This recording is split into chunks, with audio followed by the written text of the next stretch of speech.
Hello everyone, स्वागत करती हूँ आपका हमारे YouTube परिवार स्मार्ट स्टडी अप्रोच में, जहाँ पर आज हम डे 6 का जो 13 मार्च का हमारा 2017 का पेपर है, जो कि फर्स्ट शिफ्ट और सेकंड शिफ्ट में ऑर्गेनाइज हुआ था। हम दोनों ही शिफ्ट की आज पेपर की बात करेंगे। ठीक है, सो हमारा फर्स्ट शिफ्ट का हम पहले डिस्कस करेंगे, देन हम सेकंड शिफ्ट का डिस्कस करेंगे। यानी हम एक ही वीडियो में आज हम दो पेपर्स का डिस्कस करेंगे। ओके स्टूडेंट्स, और आज के लिए यह वीडियो खास भी होने वाली है, क्योंकि स्टूडेंट्स जो हमारा फर्स्ट शिफ्ट का पेपर था डे 6 का, इसमें कुछ क्वेश्चन इस तरीके से यूनिक तरीके से पूछे हैं कि रिपीटेड क्वेश्चन नहीं है, रिपीटेड तो है लेकिन कुछ उसमें से नया है। तो इसीलिए बोला जाता है कि आप पेपर्स को सॉल्व कीजिए, क्योंकि पेपर्स में ही आपको एक क्वेश्चन पूछने का तरीका पता चलता है और रिपीटेड क्वेश्चन से आपको क्या है, नॉलेज बढ़ता है। सो स्टूडेंट्स, चलिए स्टार्ट करते हैं आज का जो हमारा ग्रेट नॉलेज से हमारा पहला क्वेश्चन है, उसकी तरफ बढ़ते हैं आगे स्टूडेंट्स। सबसे पहला हमारा क्वेश्चन है क्वेश्चन नंबर 3। यहाँ पर आपसे क्या पूछा गया है, जंतुओं के दांत व अस्थियों में मुख्यतः कौन सा रासायनिक पदार्थ पाया जाता है। ठीक है स्टूडेंट्स, क्या पूछा है, जंतुओं के दांत व अस्थियों में मुख्यतः कौन सा रासायनिक पदार्थ पाया जाता है। ऑप्शन दिए गए हैं स्टूडेंट, यहाँ पर क्या दिए गए हैं, सोडियम क्लोराइड, शर्करा, कैल्शियम फॉस्फेट, कैल्शियम सल्फेट। सो आपको यह पता ही है कि हमारी बॉन्ड्स किससे बनी है, कैल्शियम से। ठीक है, इसके साथ साथ जो है यहाँ पर क्या प्रेजेंट है, सल्फेट फॉस्फेट प्रेजेंट है ना, कैल्शियम फॉस्फेट प्रेजेंट है, जिसको हम क्या बोलते हैं, फॉस्फोरस भी बोलते हैं। ठीक है ना स्टूडेंट, क्या बोलते हैं, फॉस्फोरस। फॉस्फोरस तो आपने सुना ही होगा, यहाँ पर फॉस्फेट के फॉर्म में पूछा है। तो जो हमारे जंतुओं के दांत व अस्थियों में मुख्यतः कैल्शियम फॉस्फेट रासायनिक पदार्थ पाया जाता है। ठीक है, हमारा जो थर्ड ऑप्शन है वह हमारा क्या हो जाएगा, राइट ऑप्शन हो जाएगा। देन हमारा यहाँ पर नेक्स्ट क्वेश्चन है हमारा क्वेश्चन नंबर 5। क्वेश्चन नंबर 5 में पूछा है कि राइबोफ्लेविन है। ठीक है, राइबोफ्लेविन में जो रासायनिक नाम है किस विटामिन का है, यह पूछा गया है। ऑप्शन है vitamin A, vitamin B2, vitamin C या विटामिन B12। ठीक है, आपको राइबोफ्लेविन के अगर आपको विटामिन बी याद है, ठीक है, तो विटामिन बी में भी दो कैटेगरीज दी हुई है, आपको कंफ्यूज नहीं होना है। ओके स्टूडेंट, क्योंकि यहाँ पर जो विटामिन B2 होता है, ठीक है स्टूडेंट, क्या होता है विटामिन B2, उसका जो नाम होता है वह होता है राइबोफ्लेविन। ठीक है, और जो हमारा B12 होता है ना, इसका जो रासायनिक नाम होता है ना, वह दूसरा होता है, क्या होता है, साइनोकोबालामिन। ठीक है, साइनोकोबालामिन इसका रासायनिक नाम होता है B12 का। सो यहाँ पर आपसे राइबोफ्लेविन की बात की गई थी, तो राइबोफ्लेविन का क्या होता है, B2। ठीक है, विटामिन जो होता है B2 वो होता है राइबोफ्लेविन का रासायनिक नाम। देन बढ़ते हैं हमारे नेक्स्ट क्वेश्चन की ओर। क्वेश्चन नंबर हमारा 6 है। 6 में आपसे पूछा गया है, मानव लार में स्टार्च का विघटन किस यौगिक में होता है। ठीक है स्टूडेंट्स, जो हमारा मानव लार, जो हमारी लार होती है, ठीक है, हमारा सलाइवा होता है, उसके अंदर क्या होता है, स्टार्च होता है, और स्टार्च का विघटन होता है। ठीक है, जिसको क्या बोलते हैं, हाइड्रोलिसिस। किस यौगिक में होता है, यहाँ पर यौगिक की जो कंपाउंड है उसका नाम पूछ लिया गया है। सो ग्लूकोज हमारा फर्स्ट ऑप्शन है, हमारा क्या है, राइट ऑप्शन है। जो ग्लूकोज होता है ना, ग्लूकोज का जो ग्लूकोज यौगिक में स्टार्च का विघटन होता है। ओके स्टूडेंट, क्या होता है, इसमें जो हमारा एमाइलेज प्रेजेंट होता है, किसमें, हमारी लार में क्या प्रेजेंट होता है, अमाइलेज। ठीक है, जो एमाइलेज होता है ना, एमाइलेज जो होता है वह मुंह में स्टार्च जो रहता है, स्टार्च, ठीक है, इसको क्या किसमें तोड़ता है, शर्करा में। ठीक है, किसको, शर्करा में, किसको, स्टार्च को। सो क्या हो जाएगा, शर्करा हमारी ग्लूकोज होती है। ठीक है, सो यहाँ पर हमारा राइट ऑप्शन हो जाएगा ग्लूकोज। देन बढ़ते हैं हमारे नेक्स्ट क्वेश्चन की ओर, जो है क्वेश्चन नंबर 10 है। क्वेश्चन नंबर 10 में पूछा है कि मादा लिंग हार्मोन, मादा लिंग हार्मोन के बारे में पूछा है। सो क्या है ऑप्शन, एंड्रोजन, एड्रिनालिन, इंसुलिन या एस्ट्रोजन। ठीक है, सो मादा लिंग हार्मोन कौन कौन सा है, एक तो एस्ट्रोजन यहाँ पर हमारा ऑप्शन दे रखा है, ये हमारा राइट है। और इसके साथ में एक और होता है स्टूडेंट्स, जिसको हम क्या बोलते हैं, प्रोजेस्टेरोन बोलते हैं। ठीक है, मादा की बात की जा रही है, मादा के अंदर प्रोजेस्टेरोन और एस्ट्रोजन ये दोनों लिंग हार्मोन प्रेजेंट होते हैं स्टूडेंट्स। ठीक है, हार्मोन से रिलेटेड वीडियो भी प्रोवाइड करवा चुकी हूँ। वहाँ जो हमारा ग्लैंड्स है, ग्लैंड्स करके जो आपको वीडियो मिलेगा उसी में ही जिस ग्लैंड से जो हार्मोन रिलीज हो रहा है उसके बारे में भी डिटेल दे रखी है। सो उसके लिए अगर आप कंफ्यूज मत होइए, आप ग्लैंड्स वाली वीडियो को पूरा देखिए, उसी में ही आपको प्रॉपर समझ में आ जाएगा कि कौन सा हार्मोन किस ग्लैंड से स्रावित हो रहा है और उसका क्या मतलब उसका फुल फॉर्म क्या होता है और उसका यूज क्या होता है। ओके स्टूडेंट्स, सो ठीक है, अब बढ़ते हैं हमारे नेक्स्ट क्वेश्चन की ओर, जो है हमारा क्वेश्चन नंबर 15 में हमसे पूछा है कि सामान्य रक्त शर्करा जो होती है को किस मात्रक से क्या होता है बताया जाता है। कि ठीक है, जो सामान्य रक्त शर्करा होती है हमारी, यानी बोल सकते हैं ब्लड ग्लूकोज लेवल जो होता है, उसको हम किस मात्रक से एक्सप्रेस कर सकते हैं। ठीक है, सो mm ऑफ Hg मिलीग्राम प्रति डेसीलीटर, पार्ट्स यहाँ पर पार्ट्स है, ठीक है, पार्ट्स पर मिलियन या ग्राम प्रति लीटर। सो क्या है हमारा राइट ऑप्शन यहाँ पर, जो हम रक्त शर्करा जो है इसको हम किस में देखते हैं, mg पर डेसीलीटर। ठीक है स्टूडेंट्स, ऐसे इसमें शॉर्ट फॉर्म में ऐसे दिया जाता है mg पर डेसीलीटर। सो क्या हो जाएगा mg, हाँ ठीक है, मिलीग्राम पर प्रति डेसीलीटर, ये हमारा क्या हो जाएगा, राइट ऑप्शन हो जाएगा स्टूडेंट्स। देन बढ़ते हैं हमारे नेक्स्ट क्वेश्चन की ओर, क्वेश्चन नंबर 18 है हमारा। यहाँ पूछा गया है हमसे कि डिप्थीरिया, काली खांसी, टाइफाइड, डायरिया, मलेरिया निम्न में से कौन बैक्टीरिया की वजह से नहीं होता है स्टूडेंट। ठीक है, नहीं पूछा गया है कि बैक्टीरिया की वजह से नहीं होता है। सो वूपिंग कफ यानी क्या होती है हमारी काली खांसी, इसको हम क्या बोलते हैं, बोर्डे, क्या बोलते हैं हम, बोर्डेटेला, बोर्डेटेला पर्टुसिस। ठीक है, क्या बोलते हैं, बोर्डेटेला पर्टुसिस, यह होता है हमारा इसका बैक्टीरिया का नाम, किसका, जो काली खांसी होती है उसका। देन टाइफाइड, टाइफाइड आपका 2 बार रिपीट हो रहा है। सो टाइफाइड का क्या है, साल्मोनेला, क्या है, साल्मोनेला, साल्मोनेला टाइफी, जो साल्मोनेला टाइफी है यह किसका बैक्टीरिया है, टाइफाइड का बैक्टीरिया है। ठीक है, दोनों का ऑप्शन क्या हो जाएगा, सेम हो जाएगा। लेकिन जो हमारा मलेरिया है, मलेरिया क्या है, यह बैक्टीरिया की वजह से नहीं होता है, किसकी वजह से होता है, ये मादा एनाफिलिस मच्छर। ठीक है, क्या होता है, मादा एनाफिलिस जो होता है, मादा एनाफिलिस होता है, ठीक है, मच्छर की जो प्रजाति का होता है, मादा होती है। ठीक है, उसकी बात की जा रही है, तो यह क्या है, एक बैक्टीरिया के थ्रू नहीं है। सो हमारा क्या हो जाएगा राइट ऑप्शन, मलेरिया। सो यहाँ पर आपको पता चला स्टूडेंट्स कि जो है कौन सा बैक्टीरिया होता है की वजह, बैक्टीरिया की वजह से नहीं होता है, कौन सा जो रोग होता है। ठीक है, सो राइट ऑप्शन हमारा हो जाएगा मलेरिया। देन हमारा नेक्स्ट क्वेश्चन है क्वेश्चन नंबर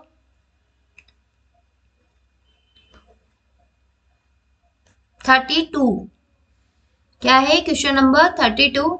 यहाँ पर हमसे पूछा है कि प्रोटीन, प्रोटीन जो रक्त का थक्का जमाने के लिए उत्तरदायी है। ठीक है, सबसे पहले जो रक्त का थक्का है वो किस विटामिन की वजह से होता है, जो हमारा होता है विटामिन के। ठीक है, सो यहाँ पर प्रोटीन का पूछ लिया है कि कौन सा प्रोटीन जो होता है वो हमारा जो रक्त का थक्का जमाने के लिए उत्तरदायी होता है।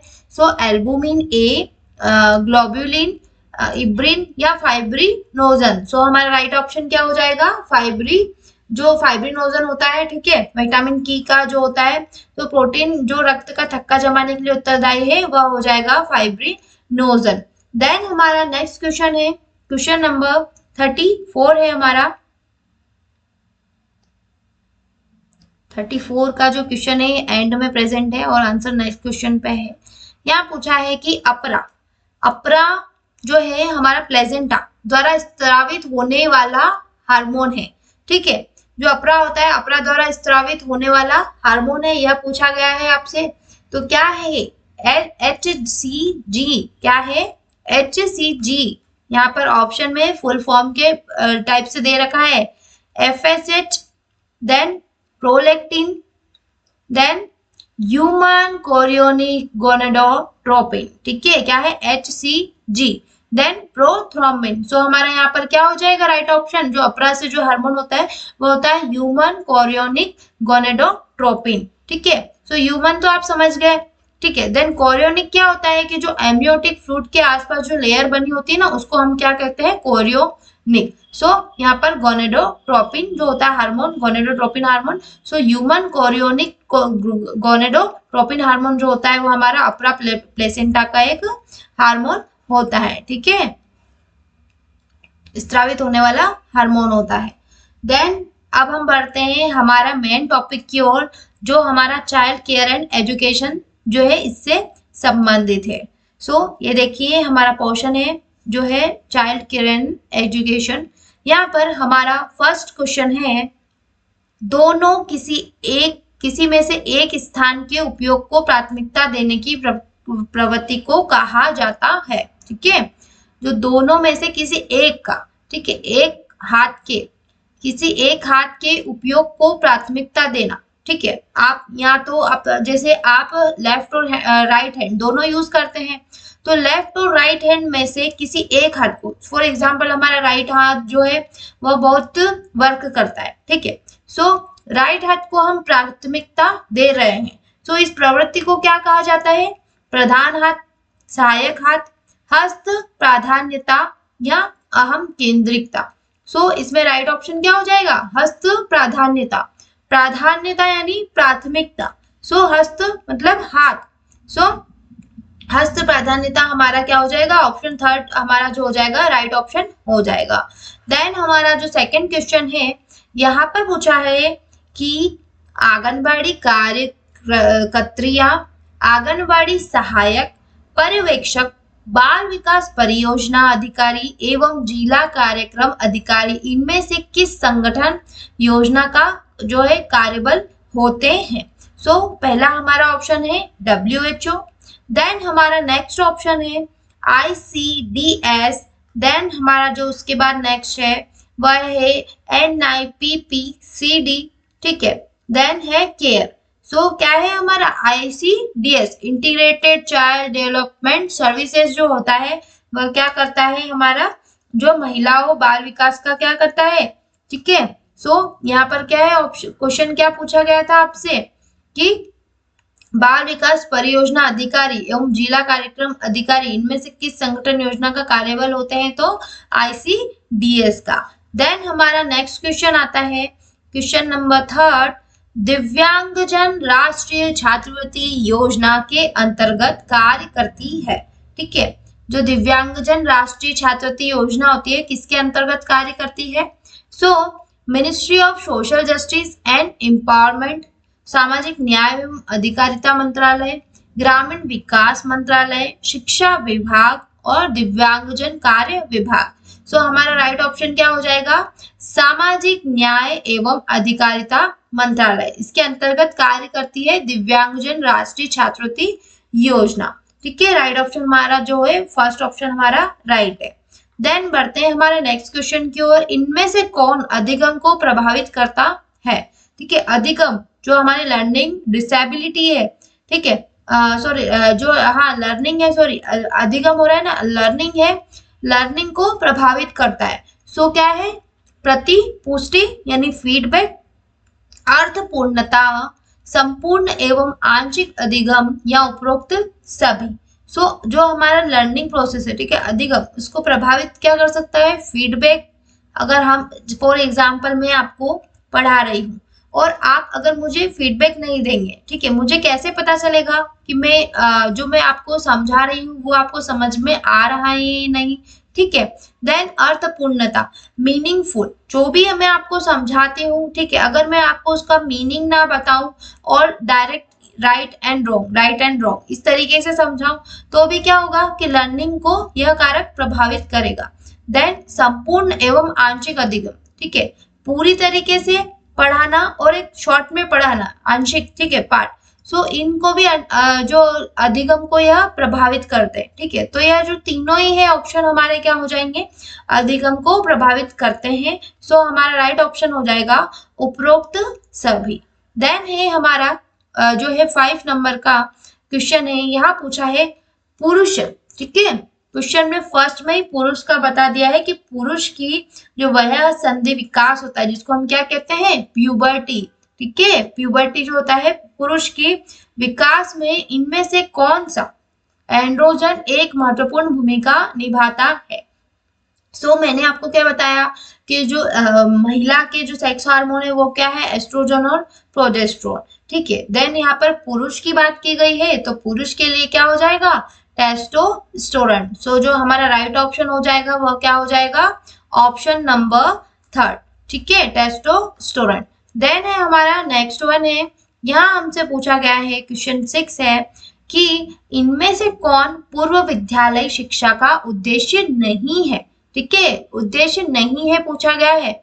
सो बच्चों में अच्छा शारीरिक गठन, मांसपेशियों में पर्याप्त तालमेल और आधारभूत ज्ञानात्मक कौशल विकसित करना, यह तो उद्देश्य है, ठीक है। देन थर्ड है हमारा बच्चे को अपने एहसास और भावनाएं व्यक्त करने, समझने, स्वीकारने और नियंत्रित करने में मार्गदर्शन देकर भावनात्मक परिपक्वता विकसित करना, यह भी एक उद्देश्य है, ठीक है। बच्चों में सौंदर्य सराहना का विकास करना, यह भी एक उद्देश्य है। लेकिन बच्चों में रट्टा मार, ठीक है, हम किसी भी कोई भी फैकल्टी बच्चों में जो है रट्टा मार स्मृति का विकास नहीं करवाता है, ठीक है। सो बच्चों में रट्टा मार स्मृति का विकास करना जो है ये क्या है, पूर्व विद्यालय शिक्षा का उद्देश्य नहीं है। सो हमारा जो ऑप्शन 2 है वह राइट ऑप्शन हो जाएगा। देन है हमारा यहाँ पूछा गया है कि राष्ट्रीय दृष्टि बाधित, ठीक है, यहाँ पर आपको पहले से पूछ लिया जाता है कि राष्ट्रीय दृष्टि बाधित संस्थान, ठीक है, अगर आप क्वेश्चन को इसलिए ध्यान से पढ़िया कीजिए, अगर यहाँ पर दृष्टि बाधित ना देकर राष्ट्रीय संस्थान आ जाता, ठीक है, सो हमारा जो आंसर है वो क्या हो जाता, चेंज हो जाता, क्योंकि सभी के अलग अलग पार्ट्स के, मतलब श्रवण के, दृष्टिबाधित के, ठीक है, हाथ पैरों से विकलांग के, इन सभी के संस्थान अलग अलग जगह स्थापित है स्टूडेंट, ठीक है। इसीलिए क्वेश्चन को ध्यान से पढ़िए, राष्ट्रीय दृष्टिबाधित संस्थान, जो कि एक रिपीटेड क्वेश्चन है, ठीक है। सो दृष्टिबाधित के लिए हमारा राइट ऑप्शन क्या हो जाएगा, देहरादून, ठीक है, जो हमारा राष्ट्रीय दृष्टिबाधित संस्थान है वह कहाँ है, देहरादून में।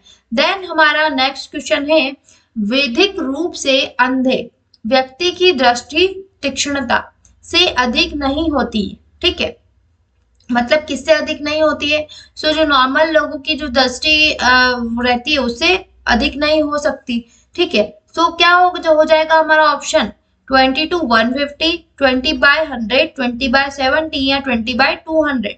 सो हमारा जो राइट क्या ऑप्शन हो जाएगा 20/200, यानी 20 फीट की दूरी से भी इंसान को नॉर्मल दिखाई दे रहा है और 200 फीट की दूरी से भी उस इंसान को नॉर्मल विजन हो रहा है, ठीक है। सो यहाँ पर क्या पूछा था, विधिक रूप से अंधे व्यक्ति की दृष्टि जो तीक्ष्णता होती है वह 20/200 से अधिक नहीं होती है।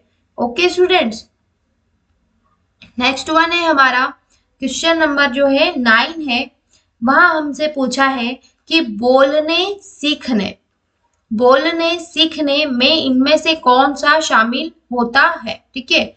सो बोलने और सीखने में उच्चारण शामिल होता है, शब्दावली का निर्माण बोलने और सीखने में शामिल होता है, वाक्य निर्माण यह भी महत्वपूर्ण होता है। सो हमारा उपरोक्त सभी यहाँ पर जो हमारा सरकारी ऑप्शन है, ठीक है, इसका नाम क्या बता रखा है सर ने, सरकारी ऑप्शन। सो यह हमारा राइट ऑप्शन हो जाएगा, ठीक है। नेक्स्ट वन है हमारा कि RTE act stand for, RTE का पूरा नाम क्या है। सो क्या है, शिक्षा का अधिकार, शिक्षा में आवरण, मनोरंजन का अधिकार, या फिर जो हमारा होता है रिस्पॉन्सिबिलिटी रिस्पॉन्सिबिलिटी टुवर्ड्स एजुकेशन, शिक्षा के प्रति उत्तरदायित्व।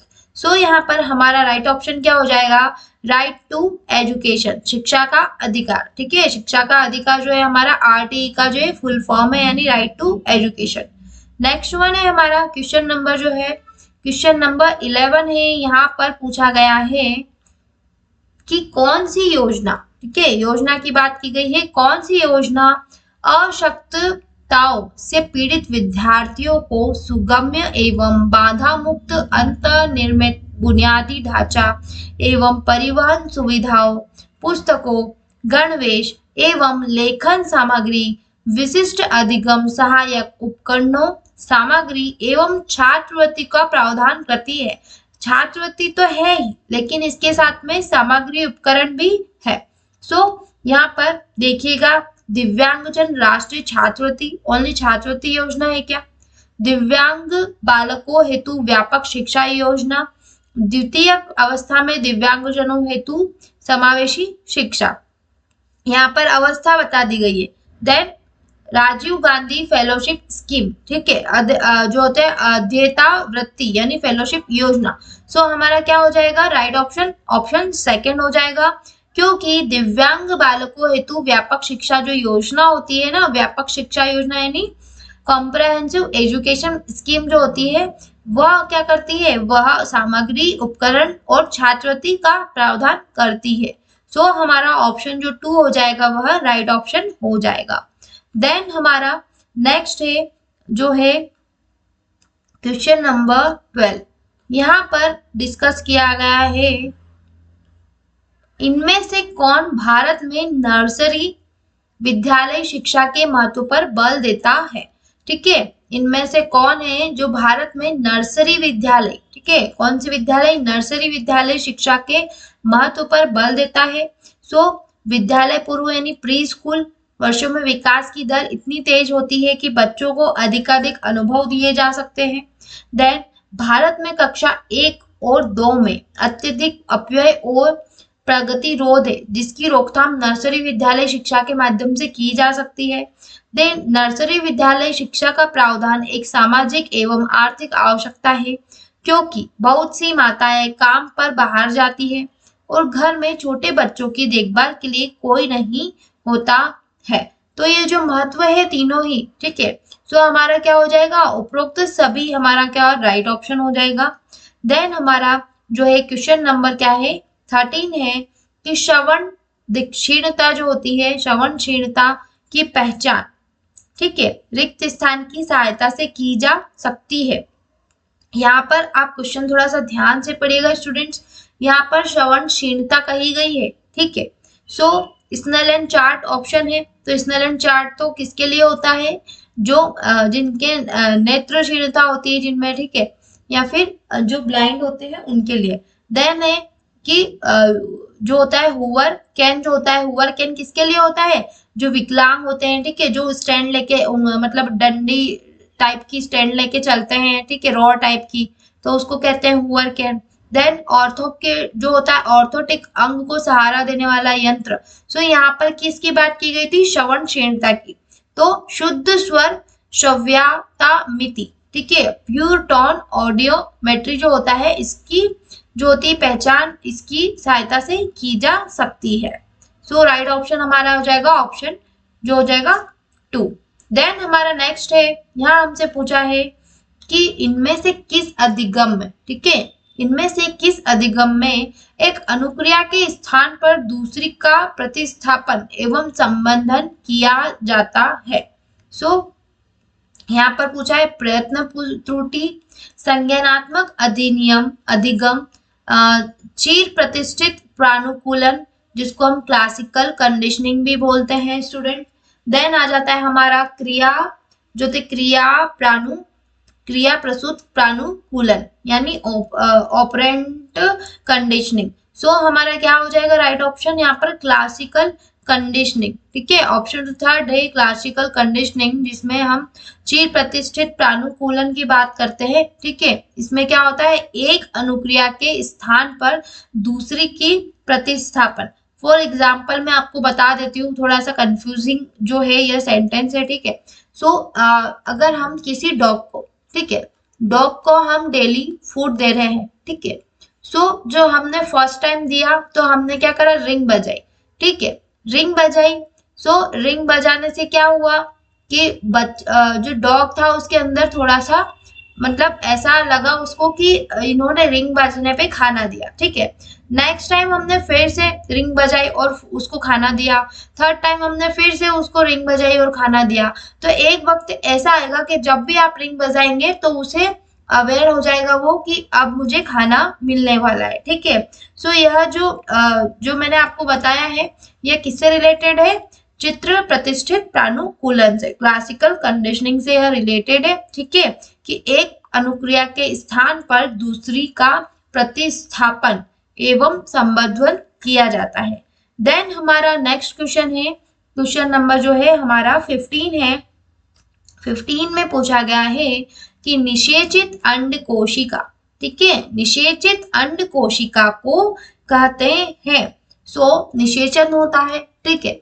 सो जो हमारा फर्टिलाइज होता है, फर्टिलाइज ओवन जो होता है, ठीक है, उसको हम क्या बोलते हैं, सो क्या कहते हैं, जायगोट, ठीक है। यहाँ पर पहले ही ऑप्शन में बता रखा है कि जो जायगोट होता है ना वह हमारा फर्टिलाइज्ड ओवम होता है, जिसको निषेचित अंड कोशिका इसको भी कहते हैं। देन हमारा राइट नेक्स्ट वन है आईसीडीएस, ठीक है, ICDS scheme was launched on, ICDM योजना जो है ये आरंभ कब की गई थी, सो 2 अक्टूबर 1975 में, या फिर 14 नवंबर 1975 में, 2 अक्टूबर 1983 में, या 14 नवंबर 1980 में। सो हमारा राइट ऑप्शन क्या हो जाएगा, 2 अक्टूबर, ठीक है। आपको बताया था कि जो गांधी जी के जन्म दिवस के उपलक्ष्य में यहाँ पर आईसीडीएस स्कीम की योजना की शुरुआत की गई, ठीक है, आईसीडीएस स्कीम, ठीक है, और कौन से ईयर में, 1975 में, ठीक है। देन हमारा नेक्स्ट क्वेश्चन है कि विकासात्मक दिशा के किस नियम के अनुसार विकास समीप से, ठीक है, यहाँ पर क्या बताया गया है, समीप से दूर यानी बाहर की ओर। मैंने आपको इससे रिलेटेड क्वेश्चन पहले भी बताया था और समझाया था कि भ्रूण, कोई बच्चा जो है भ्रूण है, ठीक है, गर्भ में भ्रूण है, तो भ्रूण से फिटस, ठीक है, मतलब केंद्र से बाहर की ओर, ठीक है, हमारा जो केंद्र है वहां से बाद में क्या बन रहा है, हमारा पहले शरीर, अंदर का शरीर बन रहा है, देन हमारे हाथ पैर बाद में, ठीक है, बच्चे के जो हाथ पैर है वह बाद में बन रहे हैं। सो ये क्या होता है, अंदर से बाहर की ओर विकास हो रहा है। सो यहाँ पर भी यही पूछा गया है कि समीप से दूर यानी बाहर की ओर शरीर के केंद्रीय अक्ष से हाथ पैरों की ओर होता है, उसे क्या कहते हैं, सो शीर्ष पुच्छक नियम, समीप दूराभिमुख जो होता है प्रॉक्सिमो डिस्टल नियम, या फिर प्रतिमानित जो होता है पैटर्न नियम, या दूर बहिर्मुख मुर्खी नियम होता है। सो यहाँ पर क्या हो जाएगा हमारा, प्रॉक्सिमो डिस्टल। कई बार हिंदी वर्ड ना देके ओनली प्रॉक्सिमो डिस्टल भी लिखा जाता है, इसीलिए दोनों वर्ड्स आपको ध्यान में रखने हैं, प्रॉक्सिमो डिस्टल लो या फिर समीप दूराभिमुख नियम। देन हमारा नेक्स्ट क्वेश्चन है क्वेश्चन नंबर 18, आरंभिक बाल्यकालीन वर्षों में भावनाएं विशेष रूप से होती है, ठीक है, जो आरंभिक बाल्यकालीन वर्ष होते हैं उनमें भावनाएं जो होती है विशेष रूप से होती है। कौन सी भावनाएं होती है, तीव्र होती है या संतुलित होती है, ठीक है।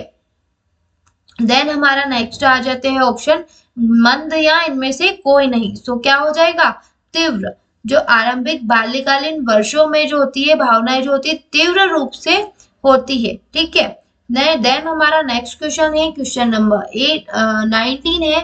19 में हमसे पूछा गया है कि रिक्त स्थान से पीड़ित, ठीक है, रिक्त स्थान से पीड़ित बच्चों की पहचान के लिए शुद्ध स्वर श्रव्यता मिति, ठीक है, प्योर टोन ऑडियोमेट्री का उपयोग किया जाता है।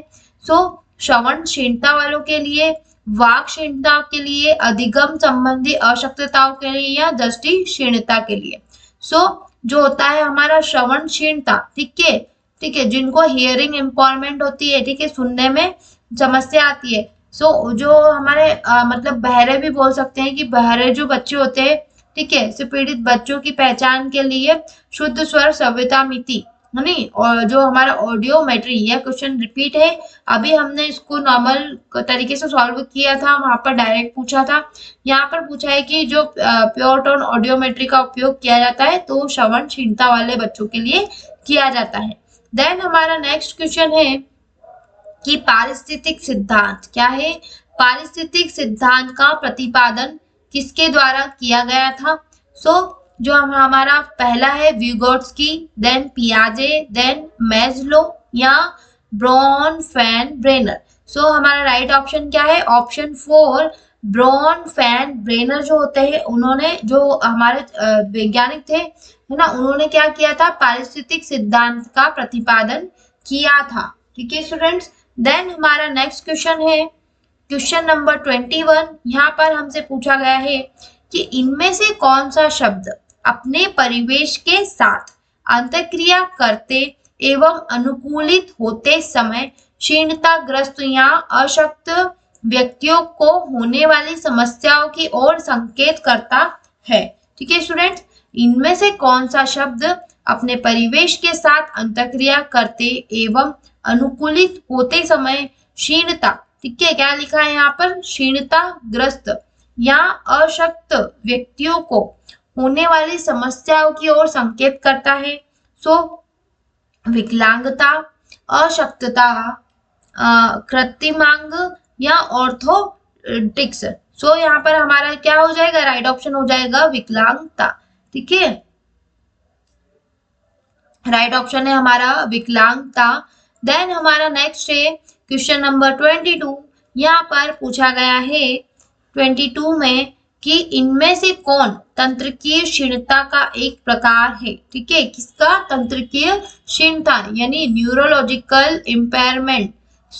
मोतियाबिंद, काला मोतिया यानी ग्लूकोमा, या तो क्या है हमारे आई के है। ठीक है, देन सेरेब्रल पाल्सी या ऑर्थराइटिस, गठिया। यहाँ पर ऑर्थराइटिस क्या है, हमारा बोन्स का। यहाँ पर राइट ऑप्शन क्या हो जाएगा, प्रमस्तिष्क घात। सेरेब्रल पाल्सी जो होता है वह क्या होता है, तंत्र की क्षीणता यानी न्यूरोलॉजिकल इम्पावरमेंट का एक प्रकार है। देन हमारा नेक्स्ट है क्वेश्चन नंबर 23। यहाँ हमसे पूछा है कि किशोर न्याय अधिनियम को कार्यान्वित करते समय केंद्र, राज्य सरकार एवं अन्य एजेंसियां बच्चों की देखभाल एवं रक्षा के किन सिद्धांतों से मार्गदर्शित होती है। ऑप्शन है निर्दोष होने की उपधारणा का सिद्धांत, गरिमा एवं महत्व का सिद्धांत, सर्वोत्तम हित का सिद्धांत या उपरोक्त सभी। यहाँ पर क्या हो जाएगा हमारा राइट ऑप्शन, उपरोक्त सभी यानी सरकारी ऑप्शन। देन हमारा नेक्स्ट वन है 24। यहाँ पूछा गया है कि जो बच्चे या तो केवल स्वयं के आनंद के लिए या फिर किसी ऐसे व्यक्ति जो उपस्थित तो है पर विचारों के विनिमय का कोई प्रयास नहीं करता से संबंध होने के आनंद के लिए बोलते हैं, वे वाक विषय वस्तु की इनमें से किस श्रेणी का प्रदर्शन कर रहे होते हैं। यहाँ पर श्रेणी पूछ ली गई है। ठीक है, अहम केंद्रिक वाक, ठीक है, सामाजिकृत वाक, द्विभाषिता वाक या इनमें से कोई नहीं। क्या हो जाएगा हमारा अहम केंद्रिक वाक यानी ईगोसेंट्रिक स्पीच बोलते हैं इसको। देन हमारा नेक्स्ट वन है क्वेश्चन नंबर 25 है। यहाँ पर हमसे पूछा गया है 25 में कि मनोविदलता, ठीक है, मनोविदलता यानी शिजोफ्रीनिया एक रिक्त स्थान है। क्या है, तंत्रिका, तापी विकार, शारीरिक विकार, मनस्तापी विकार या इनमें से कोई नहीं। जो साइकोटिक जो डिसऑर्डर होता है, ठीक है, व्यक्ति वास्तविक जीवन से कांटेक्ट ना करके कल्पना या फिर भ्रम की स्थिति में रहता है, वही क्या होती है, शिजोफ्रीनिया होती है, जो कि क्या है, एक मन स्थापी, ठीक है, क्या है, मन, अपने मन को हमने ऐसा बना लिया है, हम जैसा सोच रहे हैं, कल्पना में जी रहे हैं, हम वास्तविकता से उसको कांटेक्ट ना करके कल्पना में ही जी रहे हैं, ठीक है, भ्रम में जी रहे हैं। तो यह किससे संबंधित है, मन से। मनस्तापी विकार से। सो हमारा जो थर्ड ऑप्शन है वह हमारा राइट ऑप्शन हो जाएगा। देन हमारा नेक्स्ट क्वेश्चन है क्वेश्चन नंबर जो है 26। यहाँ पर पूछा है कि कोई तेज ध्वनि सुनने पर या किसी प्रकार का शारीरिक आघात लगने पर, जैसे सिर से सहारा अचानक हटा लिया जाए पर शिशु अपनी भुजाएं बाहर की ओर तेजी से फैलाता है और अपनी कमर मोड़ लेता है, वह दर्शा रहा है, क्या दर्शा रहा है? मोरो प्रतिवर्त, बॉबिन्स्की प्रतिवर्त, ग्राही प्रतिवर्त या मूलोत्पत्ति प्रतिवर्त। सो हमारा राइट ऑप्शन क्या हो जाएगा? मोरो प्रतिवर्त। मोरो प्रतिवर्त में क्या होता है? शॉक। ठीक है, बच्चे को शॉक लग जाता है। किसी ने भी तेजी से, बच्चा शांति से सो रहा है, फॉर एग्जाम्पल वह शांति से नींद में है, सो रहा है, ठीक है, किसी ने तेजी से उसके आगे कुछ बोल दिया तो वह अचानक से क्या हो जाता है? शॉक लग जाता है उसको। ठीक है, तो वह क्या करता है? अपने हाथ पैरों को जो है फैला लेता है और अपनी जो कमर है उसका डायरेक्शन चेंज कर लेता है। ठीक है, या फिर कोई ऐसी शोर उत्पन्न होता है, ठीक है, साउंड वगैरह, या फिर बर्तनों की आवाज, या फिर किसी का गुस्सा करना, ये सब चीजों से बच्चे को क्या है? अचानक से मतलब नॉर्मल स्थिति में शॉक लग जाता है और वह क्या प्रतिक्रिया देता है? तेजी से हाथ फैला लेता है और अपनी कमर जो है वो मोड़ लेता है। सो यह मोरो प्रतिवर्ती कहलाता है। ठीक है, मोरो प्रतिवर्त यानी मोरो रिफ्लेक्स। सो राइट ऑप्शन क्या हमारा हो जाएगा? ऑप्शन 1 हमारा राइट ऑप्शन हो जाएगा। नेक्स्ट वन है कि अवरुद्ध ऊर्जा। ठीक है, यह कुछ आपको नए क्वेश्चन मिल रहे होंगे स्टूडेंट्स। वीडियो में अगर आप देखेंगे तो आपको पता चलेगा कि इस पेपर में कुछ नए क्वेश्चन पूछे गए हैं जो कि रिपीटेड नहीं है। ठीक है स्टूडेंट्स, रिपीटेड नहीं है ये क्वेश्चन। ये क्वेश्चन है अवरुद्ध ऊर्जा के तंत्र को साफ, ठीक है, खाली करने पर जो कहा जाता है, क्या कहा जाता है? अब फॉर एग्जाम्पल यहाँ पर क्या पूछा गया है? अवरुद्ध ऊर्जा। ठीक है, जिसको इंग्लिश में क्या मतलब अवरुद्ध ऊर्जा जो रहती है हमारे माइंड में, किसी भी चीज को लेके कोई अवरुद्ध ऊर्जा है, ठीक है, तो किसी जो साफ खाली कर देने को कहा जाता है। तो यहाँ ऑप्शन है भावनात्मक विवेचन, भावनात्मक संतुलन, प्रवर्धित संवेगात्मक या भावनात्मक रूप से शुद्ध। सो हमारा राइट ऑप्शन क्या हो जाएगा? भावनात्मक विवेचन। यानी यहाँ पर क्या बोल रखा है? Emotional catharsis. इसमें क्या होता है? जो विवेचन होता है इसमें क्या होता है कि किसी कोई ऐसा भजन, जैसे हम भजन सुनते हैं, so for example Hanuman Chalisa सुनते हैं, ठीक है, सो इससे क्या है? हमारे अंदर एक स्ट्रॉन्ग जो होती है भावना पैदा होती है। ठीक है, सो हमारे अंदर जो अवरुद्ध ऊर्जा रहती है हम इसको क्या कर सकते हैं? हमारे बॉडी से बाहर निकाल देते हैं और हमारे अंदर जो स्ट्रॉन्ग एनर्जी है वो हमारे माइंड में आने लगती है। ठीक है, और क्या होता है? पेंट अप इमोशंस होते हैं। इमोशंस जो होते हैं वो क्या होते हैं? पेंट अप इमोशंस होते हैं। सो ये दोनों जो होते हैं इसके कारण हमारा क्या हो जाता है? भावनात्मक विवेचन होता है।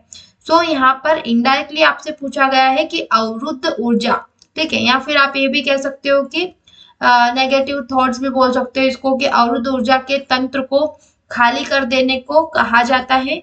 सो भावनात्मक विवेचन, विवेचन से आपको समझ में आया मैंने क्या समझाया? भावनात्मक विवेचन जो होता है इसे कहा जाता है।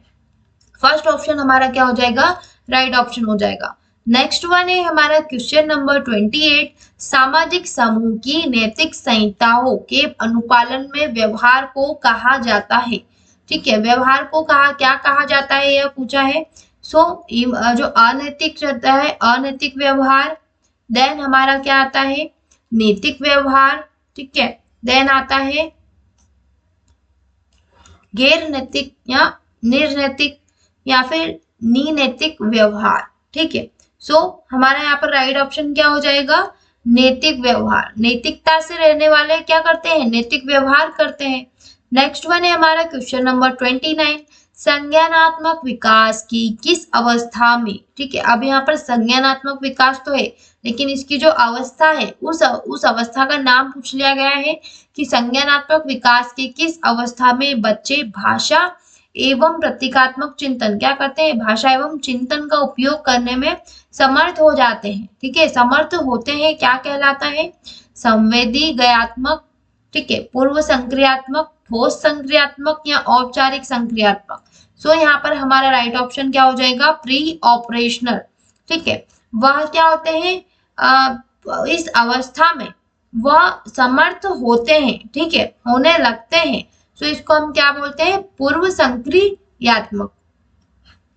संक्रियात्मक के पहले की चीज को क्या बोलते हैं, पूर्व संक्रियात्मक। देन हमारा नेक्स्ट क्वेश्चन है, विद्यालय पूर्व आयु का बच्चा। ठीक है, विद्यालय पूर्व आयु का बच्चा मतलब विद्यालय नहीं जा रहा है। सो व्यवरोध यानी बाधा के कारण नैतिकता की अवस्था में होता है, इसका प्रतिपादन ने किया था। यहाँ पर उसका प्रतिपादन करने वाले का नाम पूछ लिया गया है स्टूडेंट। सो यहाँ पर किसकी बात की गई है, नैतिकता की। यह क्या है, हमारा की पॉइंट है। ठीक है, सो नैतिकता की बात की गई है, मतलब नैतिकता का सिद्धांत दिया गया है। ओके स्टूडेंट्स, सो नैतिकता का सिद्धांत किसने दिया था, जो हमारे फ्राइड ने, कॉलबर्ग ने, पियाजे ने या एरिक्सन ने। सो कॉलबर्ग, ठीक है, जो हमारे कॉलबर्ग थे उन्होंने क्या दिया था, नैतिकता का सिद्धांत दिया था। और यहाँ पर क्या पूछा गया है कि विद्यालय पूर्व आयु का बच्चा बाधा के कारण नैतिकता की अवस्था में होता है, इसका प्रतिपादन कॉलबर्ग ने किया था। सो हमारा ऑप्शन 2 है वह राइट ऑप्शन हो जाएगा।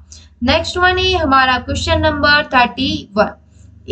उस बच्चे को क्या कहेंगे, क्या पूछा गया है, उस बच्चे को क्या कहेंगे जिसके जीवन के प्रथम 2 से 3 वर्षों में उसकी श्रवण क्षमता खत्म हो चुकी है, परिणामतः वह भाषार्जन नहीं कर सका। ठीक है, भाषार्जन नहीं कर सका। ऑप्शन है जो है वाक शक्ति बाधित, बधिर, सुनने में कठिनाई से पीड़ित, या जो फोर्थ ऑप्शन है हमारा इनमें से कोई नहीं। सो क्या हो जाएगा हमारा कि श्रवण क्षमता जो है खत्म ही हो गई है। ठीक है, ऐसा नहीं कि श्रवण कम होता है, पूरी तरीके से खत्म ही हो गया है। सो जिसमें श्रवण क्षमता खत्म हो जाती है उसको हम क्या कहते हैं, बहरा। ठीक है, तो बहरा किससे रिलेटेड है, बधिर से। ठीक है, डिफ, इंग्लिश में हम इसको कहते हैं डिफ और हिंदी में हम कहते हैं बधिर। बधिर किससे संबंधित है, बहरा शब्द से। ठीक है, तो श्रवण क्षमता खत्म हो चुकी है, तो उसे क्या कहा जाएगा, बधिर। हमारा जो बोर्ड के द्वारा बताया गया आंसर है वह भी क्या है, बधिर। देन हमारा नेक्स्ट वन है, नेक्स्ट क्वेश्चन है, यहाँ हमसे पूछा गया है कि केयर, ये भी एक रिपीटेड है। ठीक है, कि केयर जो होता है स्टैंड फॉर, सो जो केयर होता है वह क्या होता है, ऑप्शन है कोऑपरेटिव ऑफ ऑवलेज रेडरिंग इन इमरजेंसीज। ठीक है, देन है हमारा यहाँ पे ऑलवेज लिखा है। ठीक है, देन है consulting agency for relief everywhere, cooperative for assistance and relief everywhere, then consulting agency for recreation to every one. ठीक है, ये एवरी वन के लिए है और जो बाकी के दो है वह एवरीवेयर के लिए, मतलब हर कोई या हर जगह। ठीक है, सो यहाँ पर क्या हो जाएगा, हमारा राइट ऑप्शन हो जाएगा ऑप्शन 3 हो जाएगा कि cooperative for assistant and relief everywhere. ठीक है, देखभाल करना इससे रिलेटेड है। ओके, सो हमारा जो ऑप्शन 3 है वह राइट हो जाएगा। नेक्स्ट वन है क्वेश्चन नंबर 33। यहाँ पूछा है कि इनमें से कौन सा बच्चों का एक HIV रोकथाम कार्यक्रम है। ठीक है, बच्चों के लिए है और HIV रोकथाम कार्यक्रम है। सो माता से शिशु संचरण की रोकथाम। ओके, छोटे बच्चों के लिए यौन शिक्षा एवं HIV तथा एड्स शिक्षा का समावेशन राइट है। HIV पीड़ित स्त्रियों से जन्मे बच्चों की HIV जांच। सो क्या हो जाएगा, उपरोक्त सभी हमारा सरकारी ऑप्शन क्या हो जाएगा, राइट हो जाएगा। नेक्स्ट वन है हमारा जो है क्वेश्चन नंबर 34 है। यहाँ हमसे पूछा गया है कि नवजात शिशु फ्राइड के, ठीक है, किसके, फ्राइड के, इन्होंने क्या है, मनोलैंगिक का सिद्धांत दिया था। सो जो फ्राइड है, नवजात शिशु फ्राइड के मनोलैंगिक सिद्धांत की किस अवस्था में होते हैं, अवस्था पूछी गई है। सो किस अवस्था में होते हैं, मौखिक, गुदीय, शिशुवीय या प्रसूप्ति। सो यहाँ पर क्या हो जाएगा, ओरल, मौखिक अवस्था में होते हैं। कौन होते हैं, नवजात होते हैं। सो यहाँ पर हमारा राइट ऑप्शन हो जाएगा ओरल। नेक्स्ट वन है हमारा क्वेश्चन नंबर 36 है। पूछा गया है नाटकीय क्रीड़ा को भी कहते हैं, ठीक है, नाटकीय क्रिया, ठीक है, जिसको हम क्या बोलते हैं, dramatic play is also known as रचनात्मक क्रीड़ा, कृतक विश्वास क्रीड़ा, सफेद झूठ या मुक्त स्वतः प्रतिवर्ती क्रीड़ा। सो राइट ऑप्शन क्या हो जाएगा, मेक बिलीव प्ले, ठीक है, मेक बिलीव प्ले जो कृतक विश्वास क्रीड़ा है वह इससे संबंधित है। नेक्स्ट वन है हमारा क्वेश्चन नंबर 37। यहाँ पूछा गया है कि पियाजे के संज्ञानात्मक विकास, ठीक है, यहाँ पर भी पियाजे का नाम आ गया है कि पियाजे ने संज्ञानात्मक विकास दिया था, सिद्धांत की किस अवस्था में वर्धित प्रतीकात्मक चिंतन के माध्यम से, ठीक है, वर्धित प्रतीकात्मक चिंतन के माध्यम से निरूपित शब्दों और छवियों के साथ बालक विश्व को निरूपित करता मतलब करना आरंभ करता है। सो कौन सी अवस्था थी वह, संवेदी गयात्मक जो सेंसरी मोटर होता है वह अवस्था, संक्रिया पूर्व अवस्था, संक्रिया पश्चात अवस्था या औपचारिक संक्रिया अवस्था, ठीक है। इससे रिलेटेड क्वेश्चन भी हम डिस्कस कर चुके हैं स्टूडेंट्स। सो हमारा यहाँ पर क्या हो जाएगा, प्री ऑपरेशनल स्टेज, संक्रिया पूर्व अवस्था हो जाएगा हमारा राइट ऑप्शन। नेक्स्ट वन है हमारा क्वेश्चन नंबर 38। जन्म के 1 एवं 5 मिनट बाद, कितने, जन्म के 1 एवं 5 मिनट बाद नवजात शिशुओं के स्वास्थ्य का आकलन करने के लिए, ठीक है, नवजात के शिशु का आकलन, ध्यान से पढ़िएगा, यह क्वेश्चन में पिछले पेपर्स में बहुत डिटेल में आपको बता चुकी हूँ, इसका आंसर भी मैंने आपको प्रॉपर डायग्राम के साथ में बताया था, ठीक है स्टूडेंट। सो आकलन करने के लिए इनमें से किस पैमाने का उपयोग किया जाता है। सो ऑप्शन है, फर्स्ट ऑप्शन है वाइनलैंड, क्या है, वाइनलैंड सामाजिक परिपक्वता पैमाना, नपापी एंथ्रोपोमेट्रिक पैमाना, एबगर पैमाना या इनमें से कोई नहीं। सो मैंने आपको क्या बताया था कि एबगर ने एबगर स्केल दिया था और एबगर स्केल्स में क्या पता लगाया था हमने कि जो नवजात शिशु है उसका 1 से 5 मिनट के अंतराल का उसके हमने स्कोर देखे थे, ठीक है, कि उसकी हृदय गति नियंत्रित है या नहीं, उसके मांसपेशियों का संकुचन है या नहीं, और अन्य जो उसकी एक्टिविटीज थी वह सभी हमने एबगर पैमाने के अंदर देखी थी। सो हमारा राइट ऑप्शन क्या हो जाएगा, एबगर पैमाना या एबगर स्केल, ठीक है। नेक्स्ट वन है हमारा क्वेश्चन नंबर जो है 39 है। यहाँ पूछा है कि ICPS का पूरा नाम क्या है। यह तो बहुत सिंपल क्वेश्चन है क्योंकि स्टूडेंट यह बार बार रिपीट हो रहा है और आप इसका आंसर जो है बहुत भली भांति जानते होंगे। Indian child protection scheme, integrated child protection services, integrated child protection scheme या फिर इंटीग्रेटेड चाइल्ड प्रोटेक्शन पार्टिसिपेशन, ठीक है, यहाँ पर है पार्टिसिपेशन स्कीम। सो जो ICPS है वह स्कीम है, ठीक है, क्या है, सर्विस नहीं स्कीम है। सो क्या हो जाएगा हमारा, इंटीग्रेटेड चाइल्ड प्रोटेक्शन स्कीम, जो हमारा समेकित बाल रक्षा योजना, ठीक है, यह एक सेवा नहीं है, यह एक योजना है। सो राइट ऑप्शन हमारा हो जाएगा ऑप्शन थर्ड।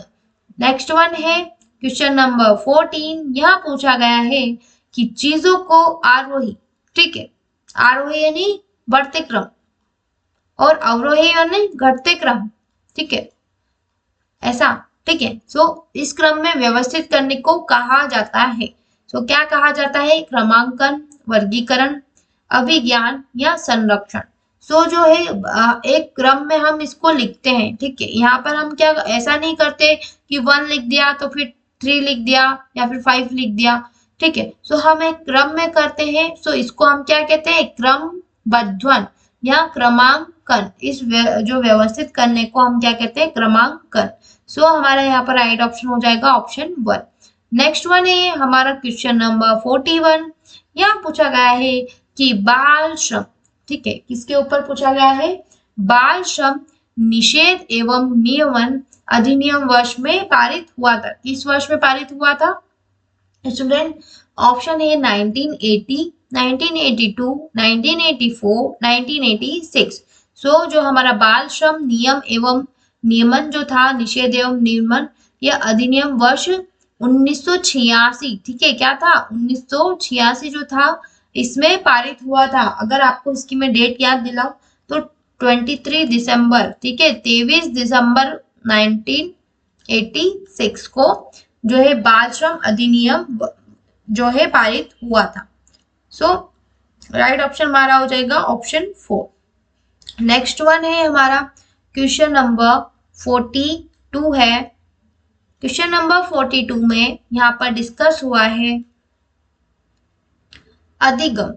अधिगम जो है लर्निंग है, इनमें से कौन सा असत्य है, ठीक है। कहीं आपसे पूछ लिया जाता है कि अधिगम के सिद्धांत क्या है, ठीक है। कहीं आपसे पूछा जाता है कि अधिगम के लिए कौन सा सत्य है। अब यहाँ पर आपसे पूछा गया है कि अधिगम के लिए कौन सा असत्य है। सो अधिगम एक सतत प्रक्रिया है, यह सत्य है। अधिगम एक क्रमिक प्रक्रिया है, यह भी सत्य है, ठीक है। लेकिन अभ्यास और अनुभव के प्रदर्शन परिणाम बेहतर होते हैं, यह भी सत्य है। सो अधिगम प्रक्रिया से सदैव नीरसता और निढालता उत्पन्न होती है। यहाँ पर क्या पूछ लिया गया है कि अधिगम प्रक्रिया से सदैव हमेशा नीरसता और निडालता जो है उत्पन्न होती है, तो यह क्या है, असत्य है। लर्निंग से कभी भी ऐसा होता है क्या कि अपने अंदर फटीग और बोर्डम हो जाता है, ठीक है, हम ऊब जाते हैं, पढ़ाई कर करके हम बहुत ऊब गए हैं, या फिर हम परेशान हो गए हैं, या हमारे अंदर जो है उसकी पढ़ने की क्षमता नहीं बची है। सो यह क्या है, असत्य है। सो ऑप्शन जो 4 है हमारा राइट ऑप्शन हो जाएगा।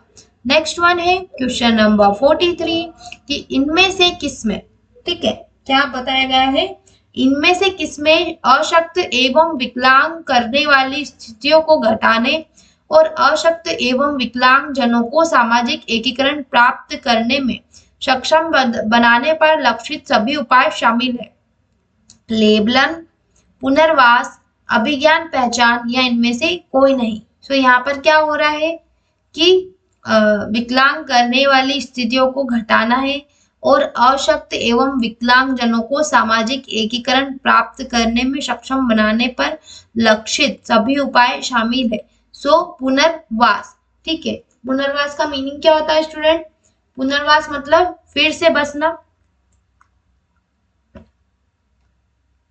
राइट ऑप्शन हमारा क्या हो जाएगा, पुनर्वास, रिहेबिलिटेशन। नेक्स्ट वन है हमारा, यहाँ पूछा गया है कि आईसीडीएस, ठीक है, आईसीडीएस योजना के अंतर्गत कार्य करती है। सो आईसीडीएस क्या है, इंटीग्रेटेड चाइल्ड डेवलपमेंट सर्विसेज। सो यहाँ पर चाइल्ड डेवलपमेंट के साथ साथ कौन कौन कौन शामिल है, वुमन भी शामिल है, ठीक है। सो जो है यहाँ पर ऑप्शन है मानव संसाधन विकास मंत्रालय, स्वास्थ्य एवं परिवार कल्याण मंत्रालय, महिला एवं बाल विकास मंत्रालय या सामाजिक न्याय एवं अधिकारिता मंत्रालय। सो जो हमारा ऑप्शन 3 है वह क्या हो जाएगा, हमारा राइट ऑप्शन हो जाएगा। आईसीडीएस जो है वह महिला एवं बाल विकास मंत्रालय के अंतर्गत कार्य करती है। देन हमारा लास्ट क्वेश्चन है हमारा इस पेपर का 45 क्वेश्चन। यहाँ पर हमसे पूछा गया है कि बच्चे की यह समझ, ठीक है, बच्चे की यह समझ कि वस्तुएं विद्यमान बनी रहती है, ठीक है, क्या रहती है, विद्यमान बनी रहती है, तब भी जब उन्हें देखा या सुना ना जा सकता हो, क्या कहलाती है, ठीक है। तो स्थिरीकरण यानी फिक्सेशन, मतलब वो वहां फिक्स ही हो गई है, ठीक है, या फिर स्वांगीकरण, उसी एलिमिनेशन तो हो जाता है एकदम, किसी भी चीज से किसी का हटाना, ठीक है। देन वस्तु स्थायित्व या मानसिक समयावस्था। सो क्या हो जाएगा, हमारा जो ऑब्जेक्ट परमानेंस होता है, ठीक है, यह भी एक रिपीटेड क्वेश्चन है स्टूडेंट। वस्तु स्थायित्व जो होता है उसमें क्या होता है, बच्चे की समझ यह होती है कि वस्तुएं विद्यमान बनी रहती है, ठीक है, तब भी जब उन्हें देखा या सुना ना जा सकता हो। सो यहाँ पर हमने हमारे जो है 45 क्वेश्चन जो है डिस्कस कर लिए हैं स्टूडेंट्स। अब हम बढ़ते हैं हमारे जो है सेकंड शिफ्ट है, वहां पर हम बढ़ेंगे। यहाँ पर हमसे क्या पूछा गया है सेकंड शिफ्ट में,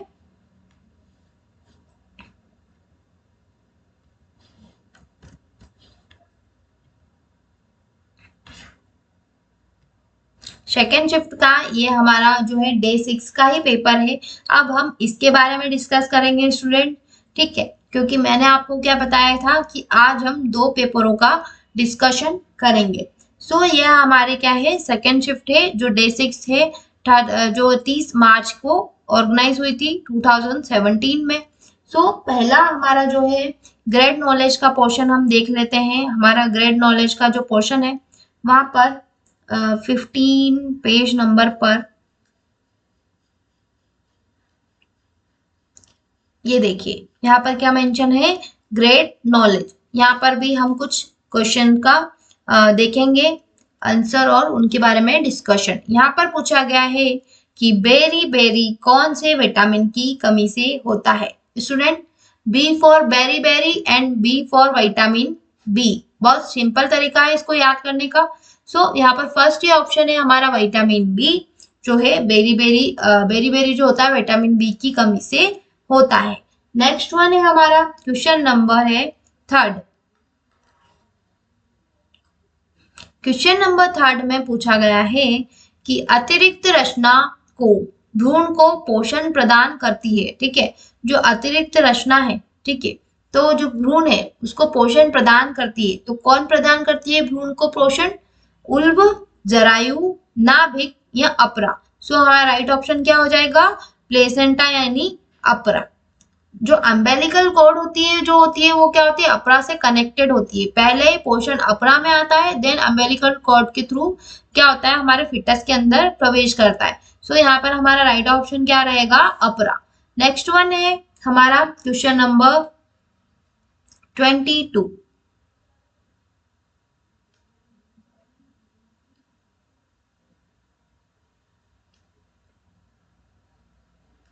क्वेश्चन नंबर 22 में पूछा गया है कि टोकोफेरोल की कमी से, ठीक है, टोकोफेरोल की कमी से पुरुषों और महिलाओं में बांझपन की पुरुषों और महिलाओं में बांझपन की ओर जाता है। टोकोफेरोल के लिए लोकप्रिय शब्द है, ठीक है। सो विटामिन बी, विटामिन के, विटामिन ई या विटामिन सी। तो टोकोफेरोल किससे रिलेटेड है? टोकोफेरोल है विटामिन ई से। ई मतलब टोकोफेरोल। तो इसकी जो कमी से क्या होता है, महिला और पुरुषों में बांझपन आ जाता है। सो ऑप्शन जो है 3rd हमारा क्या हो जाएगा? राइट ऑप्शन हो जाएगा स्टूडेंट्स। नेक्स्ट वन है हमारा क्वेश्चन नंबर 31।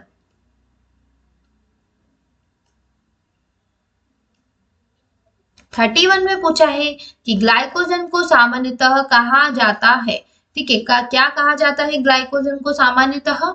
जंतु स्टार्च, इंसुलिन, अल्जीनिक अम्ल या फिर सेल्यूलोज। तो जो हमारा ग्लाइकोजन होता है क्या होता है? वह एक जंतु स्टार्च होता है, ठीक है, और ये क्या होता है? कार्बोहाइड्रेट का एक फॉर्म होता है। सो ग्लाइकोजन होता है, इसको हम क्या कहते हैं? जंतु स्टार्च या एनिमल स्टार्च। सो राइट ऑप्शन हमारा ऑप्शन 1 है।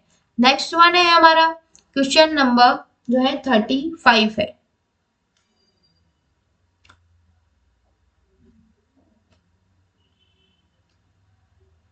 35 संकटकालीन हार्मोन है, ठीक है, वो जो हार्मोन जो संकट में यानी जो हमारी चिंता के लिए भी रिस्पॉन्सिबल होता है। सो क्या है वह? एल्डोस्टेरोन, ठीक है, एल्डोस्टेरोन है या स्टेरोन लिखा है, स्टेरोन है, ठीक है, पैराथार्मोन, एड्रीनेलिन या थायरोक्सिन। सो यहाँ पर राइट ऑप्शन क्या हो जाएगा हमारा? एड्रीनेलिन। एड्रीनेलिन जो होता है हम क्या बोलते हैं इसको कि फियर एंड वॉर के टाइम पे भी हमें हमारा रिलीज होता है, ठीक है, हमें किसी भी प्रकार की चिंता होती है। सो जो एड्रीनेलिन हार्मोन है वो स्रावित होता है, कोई संकट का समय है, ठीक है, सो उस समय भी क्या होता है हमारा एड्रीनेलिन जो है ज्यादा मात्रा में रिलीज होता है। इमरजेंसी जैसे ही हमारी बॉडी में होती है तो यह रिलीज होने लग जाता है। देन हमारा नेक्स्ट क्वेश्चन है क्वेश्चन नंबर 38।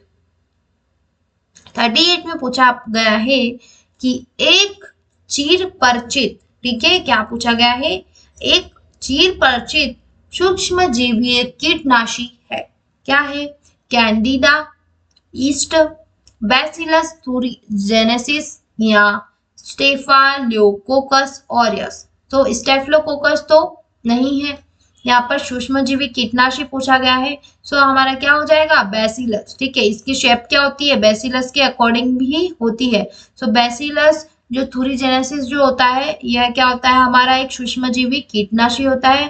ठीक है, जो मिट्टी में प्रेजेंट होता है और जो कि जैविक रूप से उपस्थित होता है मिट्टी के अंदर। इसको हम कीटनाशी के रूप में जो है यूज करते हैं। नेक्स्ट वन है हमारा क्वेश्चन नंबर 39। यहाँ पर पूछा गया है कि रक्त में ऑक्सीजन पहुंचाई जाती है। यहाँ पर अब आपको आरबीसी डब्ल्यूबीसी का ना पूछ के उनका जो अनदर नेम है उससे पूछा गया है। ल्यूकोसाइट द्वारा, इरिथ्रोसाइट द्वारा, रक्त प्लाज्मा द्वारा या थ्रोम्बोसाइट के द्वारा।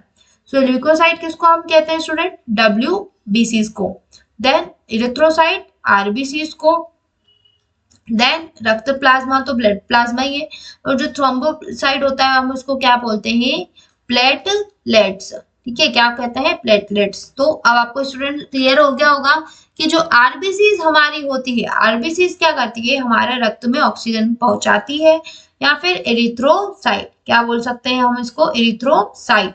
एरिथ्रोसाइट हमारा क्या हो जाएगा ऑप्शन 2 हमारा राइट ऑप्शन हो जाएगा। नेक्स्ट वन है हमारा जो है क्वेश्चन नंबर 48 है। 48 में हमको पूछा गया है कि निम्न में से किसके परिवर्तन हेतु एंड्रोकाइनेस उत्तरदायी होता है। ठीक है, जो एंड्रोकाइनेस होता है वह उत्तरदायी होता है। सो सबसे पहले कि एंड्रोकाइनेस की जो प्रोसेस होती है कहाँ होती है हमारे अग्नाशय में। ठीक है, सो यहाँ पर क्या पूछा है कि एंड्रोकाइनेस उत्तरदायी होता है ट्रिप्सिनोजन को ट्रिप्सिन में, पेप्सिनोजन को पेप्सिन में, जो होता है प्रोरेनिन को रेनिन में, या कैसिनोजन को कैसिन में। सो यहाँ पर हमारा राइट ऑप्शन क्या हो जाएगा कि यह ट्रिप्सिनोजन को ट्रिप्सिन में क्या करता है कन्वर्ट करता है। ठीक है, जो अग्नाशय में यह प्रोसेस होती है, और जो एंट्रोकाइनेज होता है वह क्या करता है ट्रिप्सिनोजन को ट्रिप्सिन में कन्वर्ट कर देता है। सो राइट ऑप्शन हमारा क्या हो जाएगा हमारा फर्स्ट ऑप्शन ही हमारा क्या राइट ऑप्शन हो जाएगा। नेक्स्ट वन है हमारा जो है हमारा जो पार्ट है चाइल्ड केयर एंड एजुकेशन का, उसकी ओर बढ़ते हैं स्टूडेंट। यह हमारे ग्रेड जो है जनरल नॉलेज के क्वेश्चन हमने देखे जो हमारे टॉपिक से रिलेटेड है। नेक्स्ट हमारा जो टॉपिक है main topic child care and education. ठीक है, यहाँ पर हमारा पहला क्वेश्चन है शाला पूर्व शिक्षा संबंधित है। ठीक है, आपने देखा कि अब रिपीटेड क्वेश्चन आने लगे हैं, लेकिन जो हमारा प्रीवियस पेपर था उसमें कुछ क्वेश्चन कुछ नए पूछे गए थे जिसके बारे में आपको जानकारी होना बहुत जरूरी है। शाला पूर्व शिक्षा संबंधित है, किससे संबंधित है शाला पूर्व शिक्षा? इनफॉर्मल अनौपचारिक से, औपचारिक से, अनौपचारिक तथा औपचारिक, सॉरी यहाँ पर एक आना चाहिए औपचारिक। ठीक है, देन है उपरोक्त में से कोई नहीं। सो यहाँ पर हमारा राइट ऑप्शन क्या हो जाएगा इनफॉर्मल। ठीक है, शाला पूर्व शिक्षा जो होती है शाला के पूर्व की शिक्षा होती है इनफॉर्मल, और जो शाला की शिक्षा होती है वह होती है फॉर्मल। ओके स्टूडेंट, जो सही तरीके से हो वह होता है औपचारिक फॉर्मल तरीका, और जो शाला पूर्व शिक्षा होती है ठीक है जिसमें क्या होता है होम बेस्ड एजुकेशन हो जाती है या फिर प्ले स्कूल्स हो जाते हैं, तो ये सब किस में आते हैं इनफॉर्मल में आते हैं, अनौपचारिक में आ जाते हैं।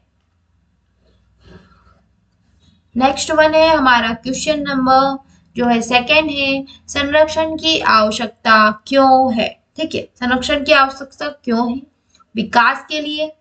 ठीक है, देन हमारा जो है संवेगात्मक परिपक्वता के लिए, समायोजन के लिए, या उपरोक्त सभी। तो राइट ऑप्शन क्या हो जाएगा स्टूडेंट्स उपरोक्त सभी। हमारा जो सरकारी ऑप्शन है वह राइट ऑप्शन हो जाएगा।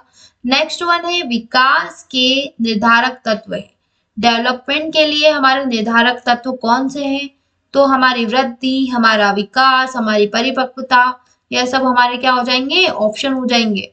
सो क्या है यहाँ पर वृद्धि चक्र, ऊर्जा, परिपक्वता या वृद्धि की लय। सो मैच्योरिटी जो है हमारा विकास की जो है विशेषता है। नेक्स्ट वन है हमारा क्वेश्चन नंबर 4 है, इसे कैंसिल किया गया है स्टूडेंट। ठीक है, पर क्यों कैंसिल किया गया है ये हम देखते हैं। शारीरिक क्रियाएं मतलब शारीरिक विकलांग बालक। ठीक है, शारीरिक विकलांग बालकों की शिक्षा हेतु लखनऊ स्थित विद्यालय का नाम क्या है?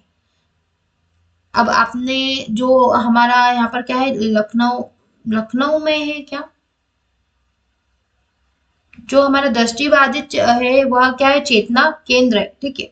तो उसको हम चेतना केंद्र बोल सकते हैं, लेकिन यहाँ पर क्वेश्चन में लिख दिया गया है शारीरिक विकलांग बालक, ठीक है।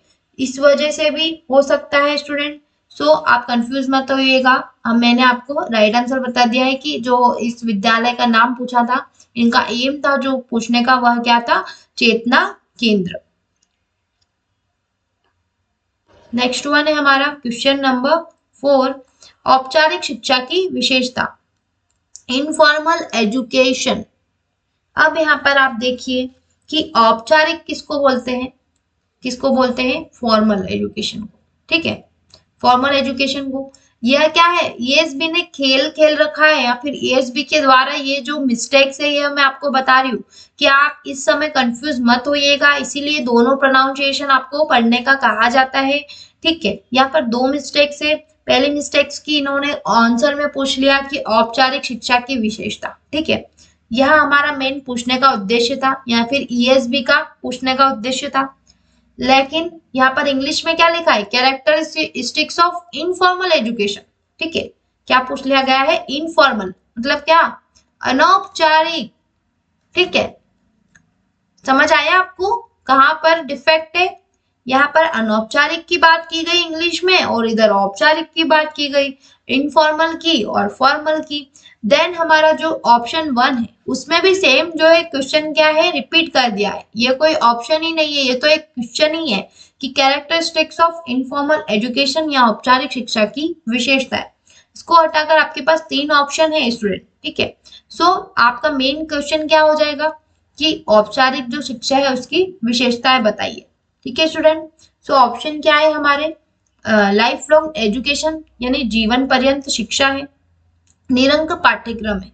यह दोनों ही क्या है, हमारे औपचारिक शिक्षा की विशेषताएं हैं कि एक तो हमें लाइफ लॉन्ग एजुकेशन मिलता है, मतलब लॉन्ग लाइफ के लिए, देन नील सिलेबस मिलता है, ठीक है। सो हमारा उपरोक्त सभी, ये दोनों ही राइट है, उपरोक्त सभी हमारा क्या हो जाएगा, औपचारिक शिक्षा की विशेषताएं हो जाएगा। नेक्स्ट वन है हमारा क्वेश्चन नंबर जो है 6 है कि क्रिएटिविटी जो है हमारी सृजनात्मकता, ठीक है, सृजनात्मकता किससे संबंधित है, नवीन विचारों से। जी हाँ, नए आइडियाज आएंगे तभी हम नई क्रिएटिविटी कर पाएंगे। इमेजिनेशन से, हम अच्छा सोचेंगे तभी हम अच्छा कर पाएंगे। देन फ्लेक्सिबल, एक लचीलापन हमारे अंदर होगा तभी हम क्या कर पाएंगे, किसी चीज का सृजन कर पाएंगे या फिर क्रिएटिविटी कर पाएंगे। सो हमारा यहाँ पर राइट ऑप्शन हो जाता है कि हमारा उपरोक्त सभी, जो हमारा सरकारी ऑप्शन है वह हमारा क्या हो जाएगा, उपरोक्त सभी। नेक्स्ट वन है, यह भी क्या है, कैंसल क्वेश्चन है, question number 7, which is not chief principal of development. Chief principal, ठीक है, यहाँ पर जो है कौन विकास का प्रमुख सिद्धांत नहीं है, ठीक है, विकास के बारे में पूछा है और उसका सिद्धांत की बात की गई है। सो निरंतर अनवरत गति यह है, सामान्य से विशिष्ट यह भी सिद्धांत है, निश्चित प्रतिरूप यह भी सिद्धांत है, लेकिन परिपक्वता एवं अधिगम यह भी क्या है, विकास का ही पार्ट है, ठीक है। यह सिद्धांत के अंतर्गत नहीं आता, लेकिन यह क्या है, विकास कब होगा, जब मैच्योरिटी होगी, मैच्योरेशन और लर्निंग होगी, इसीलिए इसको यहाँ कैंसिल करा है स्टूडेंट, ठीक है, क्योंकि यह भी कोई गलत ऑप्शन नहीं है। सो राइट ऑप्शन इसमें क्या बताया है हमारा, मैच्योरेशन। हम ये कह सकते हैं कि इन तीनों से अलग है, परिपक्वता एवं अधिगम, ठीक है स्टूडेंट्स। नेक्स्ट वन है हमारा क्वेश्चन नंबर 8, ठीक है, क्वेश्चन नंबर 8 है, यहाँ पूछा गया है हमारा, निम्न में से कौन, ठीक है, निम्न में से कौन प्रयत्न जो प्रत्ययन होता है, प्रत्ययन और भूल सिद्धांत के जन्मदाता है। तो कौन है, थॉर्नडाइक, पावलोव, स्किनर या कोहलर। तो जो हमारे प्रयत्नों और भूल का सिद्धांत देने वाले हैं, ठीक है, वह किसने दिया है, हमें थॉर्नडाइक ने, ठीक है, किसने दिया है हमको, थॉर्नडाइक ने हमें प्रयत्न और भूल का सिद्धांत दिया है। इसी सिद्धांत पर हम सभी चल रहे हैं, ओके स्टूडेंट्स। किस पर, थॉर्नडाइक के सिद्धांत पर। कैसे, हम बार बार प्रयत्न कर रहे हैं, ठीक है, क्या कर रहे हैं, बार बार। इस एग्जाम में नहीं हो पाया, नेक्स्ट टाइम, इस बार नहीं हो पाया, थर्ड टाइम नहीं, फोर्थ टाइम। हमें पता है कि एक दिन हमें सफलता जरूर मिलनी है, ठीक है। तो यह क्या हो जाता है, प्रत्ययन का और भूल का सिद्धांत, कि अगर हमसे एक बार कोई गलती हो गई है तो हम उसको सुधार कर दूसरी बार फिर से उसको हम करेक्ट करके उसका प्रयास करते हैं, ठीक है। सो यह क्या हो जाता है, हमारा प्रयत्न और भूल का सिद्धांत हमारा थॉर्नडाइक ने दिया था। नेक्स्ट वन है हमारा ब्रेल लिपि, मोस्ट रिपीटेड क्वेश्चन। ब्रेल लिपि संबंधित है, किससे संबंधित है, अंधे बालक से, वाणी से, या फिर मानस मंद बालक से, या उपरोक्त में से कोई नहीं। सो यहाँ पर क्या हो जाएगा, अंधे बालकों के लिए। इसको भी मैंने आपको डिटेल में समझाया था कि 6 जो उभरे हुए बिंदु है उसका उपयोग करके ब्रेल लिपि बनाई गई है। इनके जो मतलब निर्माण करता है वो अभी क्या है, लुई ब्रेल। क्या है, लुई ब्रेल। स्टूडेंट डीप में मैंने आपको जब फर्स्ट टाइम ब्रेल लिपि का क्वेश्चन आया था हमारे प्रीवियस ईयर पेपर सॉल्विंग में, तब मैंने आपको यह डिटेल में बताया था स्टूडेंट, ठीक है। तो अब मैं डिटेल में नहीं जाऊंगी क्योंकि उसके लिए आपको हमारी प्रीवियस वीडियो देखना बहुत इंपॉर्टेंट है। सो यहाँ पर मैं आपको राइट ऑप्शन बता देती हूँ, अंधे बालकों के लिए ब्रेल लिपि संबंधित है। नेक्स्ट वन है हमारा अनुकरण। अनुकरण ध्यानाकर्षण संबंधित है, ठीक है। जो हमारा इमिटेशन होता है और अटेंशन होता है वह किससे संबंधित है, भाषा विकास से, सामाजिक व्यवहार से। नेक्स्ट वन आ जाता है हमारा मानसिक व्यवहार से, या उपरोक्त में से कोई नहीं। सो जो हमारा इमिटेशन है, इमिटेशन मतलब सोचना, इमेजिन करना, सो किससे संबंधित है, हमारा मानसिक, हम मानसिक रूप से इमेजिन करते हैं, सो मानसिक व्यवहार से संबंधित है। नेक्स्ट वन है हमारा क्वेश्चन नंबर 11। यहाँ हमसे पूछा है कि बाल विकास का सही अनुक्रम है, ठीक है। किसका, बाल विकास का सही अनुक्रम आपको बताना है।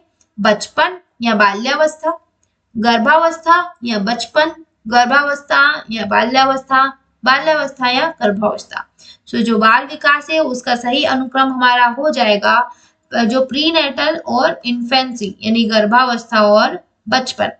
नेक्स्ट वन है हमारा क्वेश्चन नंबर जो है 12 है कि विकास में परिवर्तन होते हैं। अब ठीक है, विकास में पूछा गया है, विकास में जो होते हैं हमारे गुणात्मक परिवर्तन होते हैं, ठीक है। क्या होते हैं, गुणात्मक परिवर्तन। और अगर यहाँ पर वृद्धि की बात की जाती तो वृद्धि में हमारा मात्रात्मक जो होता है, मात्रात्मक परिवर्तन होता है, ठीक है। सो यहाँ पर चेंज लिखा है लेकिन इसमें पीछे लिख दिया है रचनात्मक, ठीक है।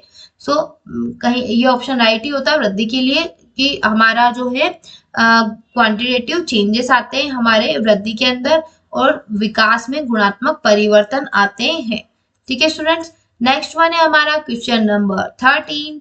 यहाँ हमसे पूछा है राष्ट्रीय संगठन की स्थापना। ये देखिए यह ईएसबी का खेला है, ठीक है स्टूडेंट। आप ध्यान से देखिए कितनी जगह मैंने आपको मिस्टेक्स बता दिए, एक और मिस्टेक्स निकलकर सामने आई है। राष्ट्रीय संगठन की स्थापना, यहाँ हिंदी का जो प्रोनाउंसिएशन है इसमें एड्स तो दिया ही नहीं, ठीक है। राष्ट्रीय संगठन हमारा जो एड्स है, एड्स कंट्रोल जो ऑर्गेनाइजेशन है, ठीक है, इसके बारे में तो दिया ही नहीं। राष्ट्रीय संगठन तो एक अलग ही अपने आप में क्वेश्चन बन जाता है, ठीक है। राष्ट्रीय जो संयुक्त राष्ट्र संघ है, राष्ट्रीय संगठन, उसकी बात आ जाती है और उसका आंसर भी क्या हो जाता है, चेंज आ जाता है। लेकिन यहाँ पर हमसे क्या पूछा गया था कि foundation of national AIDS control organisation, ठीक है। सो जो एड्स कंट्रोल ऑर्गेनाइजेशन है उसका जो है उस संगठन की स्थापना पूछी गई है, कब की गई थी, सो 1992 में। नेक्स्ट वन है हमारा क्वेश्चन नंबर 14। इनमें से कौन विशिष्ट बालक के वर्गीकरण में नहीं आता है, ठीक है। विशिष्ट बालक, एक्सेप्शनल चाइल्ड, उसकी वर्गीकरण में नहीं आता है। तो कौन नहीं आता है, ऑप्शन है बौद्धिक विचलन, ठीक है, जो है इंटेलेक्चुअल जो है कैथरेटिक्स, ठीक है। देन हमारा आ जाता है गामक विचलन, संवेदी विचलन, या फिर बाल कल्याण योजनाएं। सो यहाँ पर क्या बताया गया है, योजनाएं विशिष्ट बालक से संबंधित कैसे हो गई, ठीक है। तो ये तीनों क्या है, विचलन या तो है, लेकिन बाल कल्याण योजनाएं क्या इसका राइट ऑप्शन है, ठीक है, नहीं है, पूछा गया था स्टूडेंट। नेक्स्ट वन है कि विकलांग बच्चों को हम समझते हैं, ठीक है। विकलांग बच्चों को हम क्या समझते हैं स्टूडेंट, ठीक है, बुद्धि सामान्य से कम, जिन्हें बुद्धि सामान्य से अधिक नहीं। शारीरिक दोष, फिजिकल डिसेबिलिटी, उपरोक्त में से कोई नहीं। सो राइट ऑप्शन क्या हो जाएगा, जो हमारे विकलांग बच्चे होते हैं, ठीक है, उनमें क्या होता है कि किसी के हाथ नहीं, किसी के पैर नहीं, कोई शारीरिक यानी फेस में कोई आंख कान ये जो है, तो इसमें हमारा राइट ऑप्शन हो जाएगा शारीरिक दोष।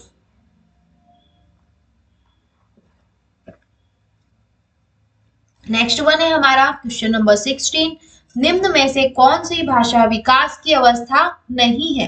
ठीक है, नहीं पूछा गया है कि विकास की अवस्था नहीं है।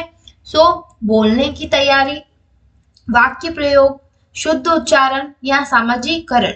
सो विकास की अवस्था कौन कौन सी है, बोलने की तैयारी भी एक विकास ही हो रहा है हमारे अंदर, भाषा विकास की बोलने की तैयारी हो रही है, वाक्य का प्रयोग हो रहा है, शुद्ध उच्चारण हो रहा है, ये सभी किस में आते हैं, हमारे भाषा विकास में आते हैं। लेकिन हमारा जो सामाजिकरण है, ठीक है, यह जो है हमारा सामाजिकरण, यह क्या है, हमारा भाषा विकास की अवस्था नहीं है। सो हमारा राइट ऑप्शन हो जाएगा ऑप्शन 4, सोशलाइजेशन।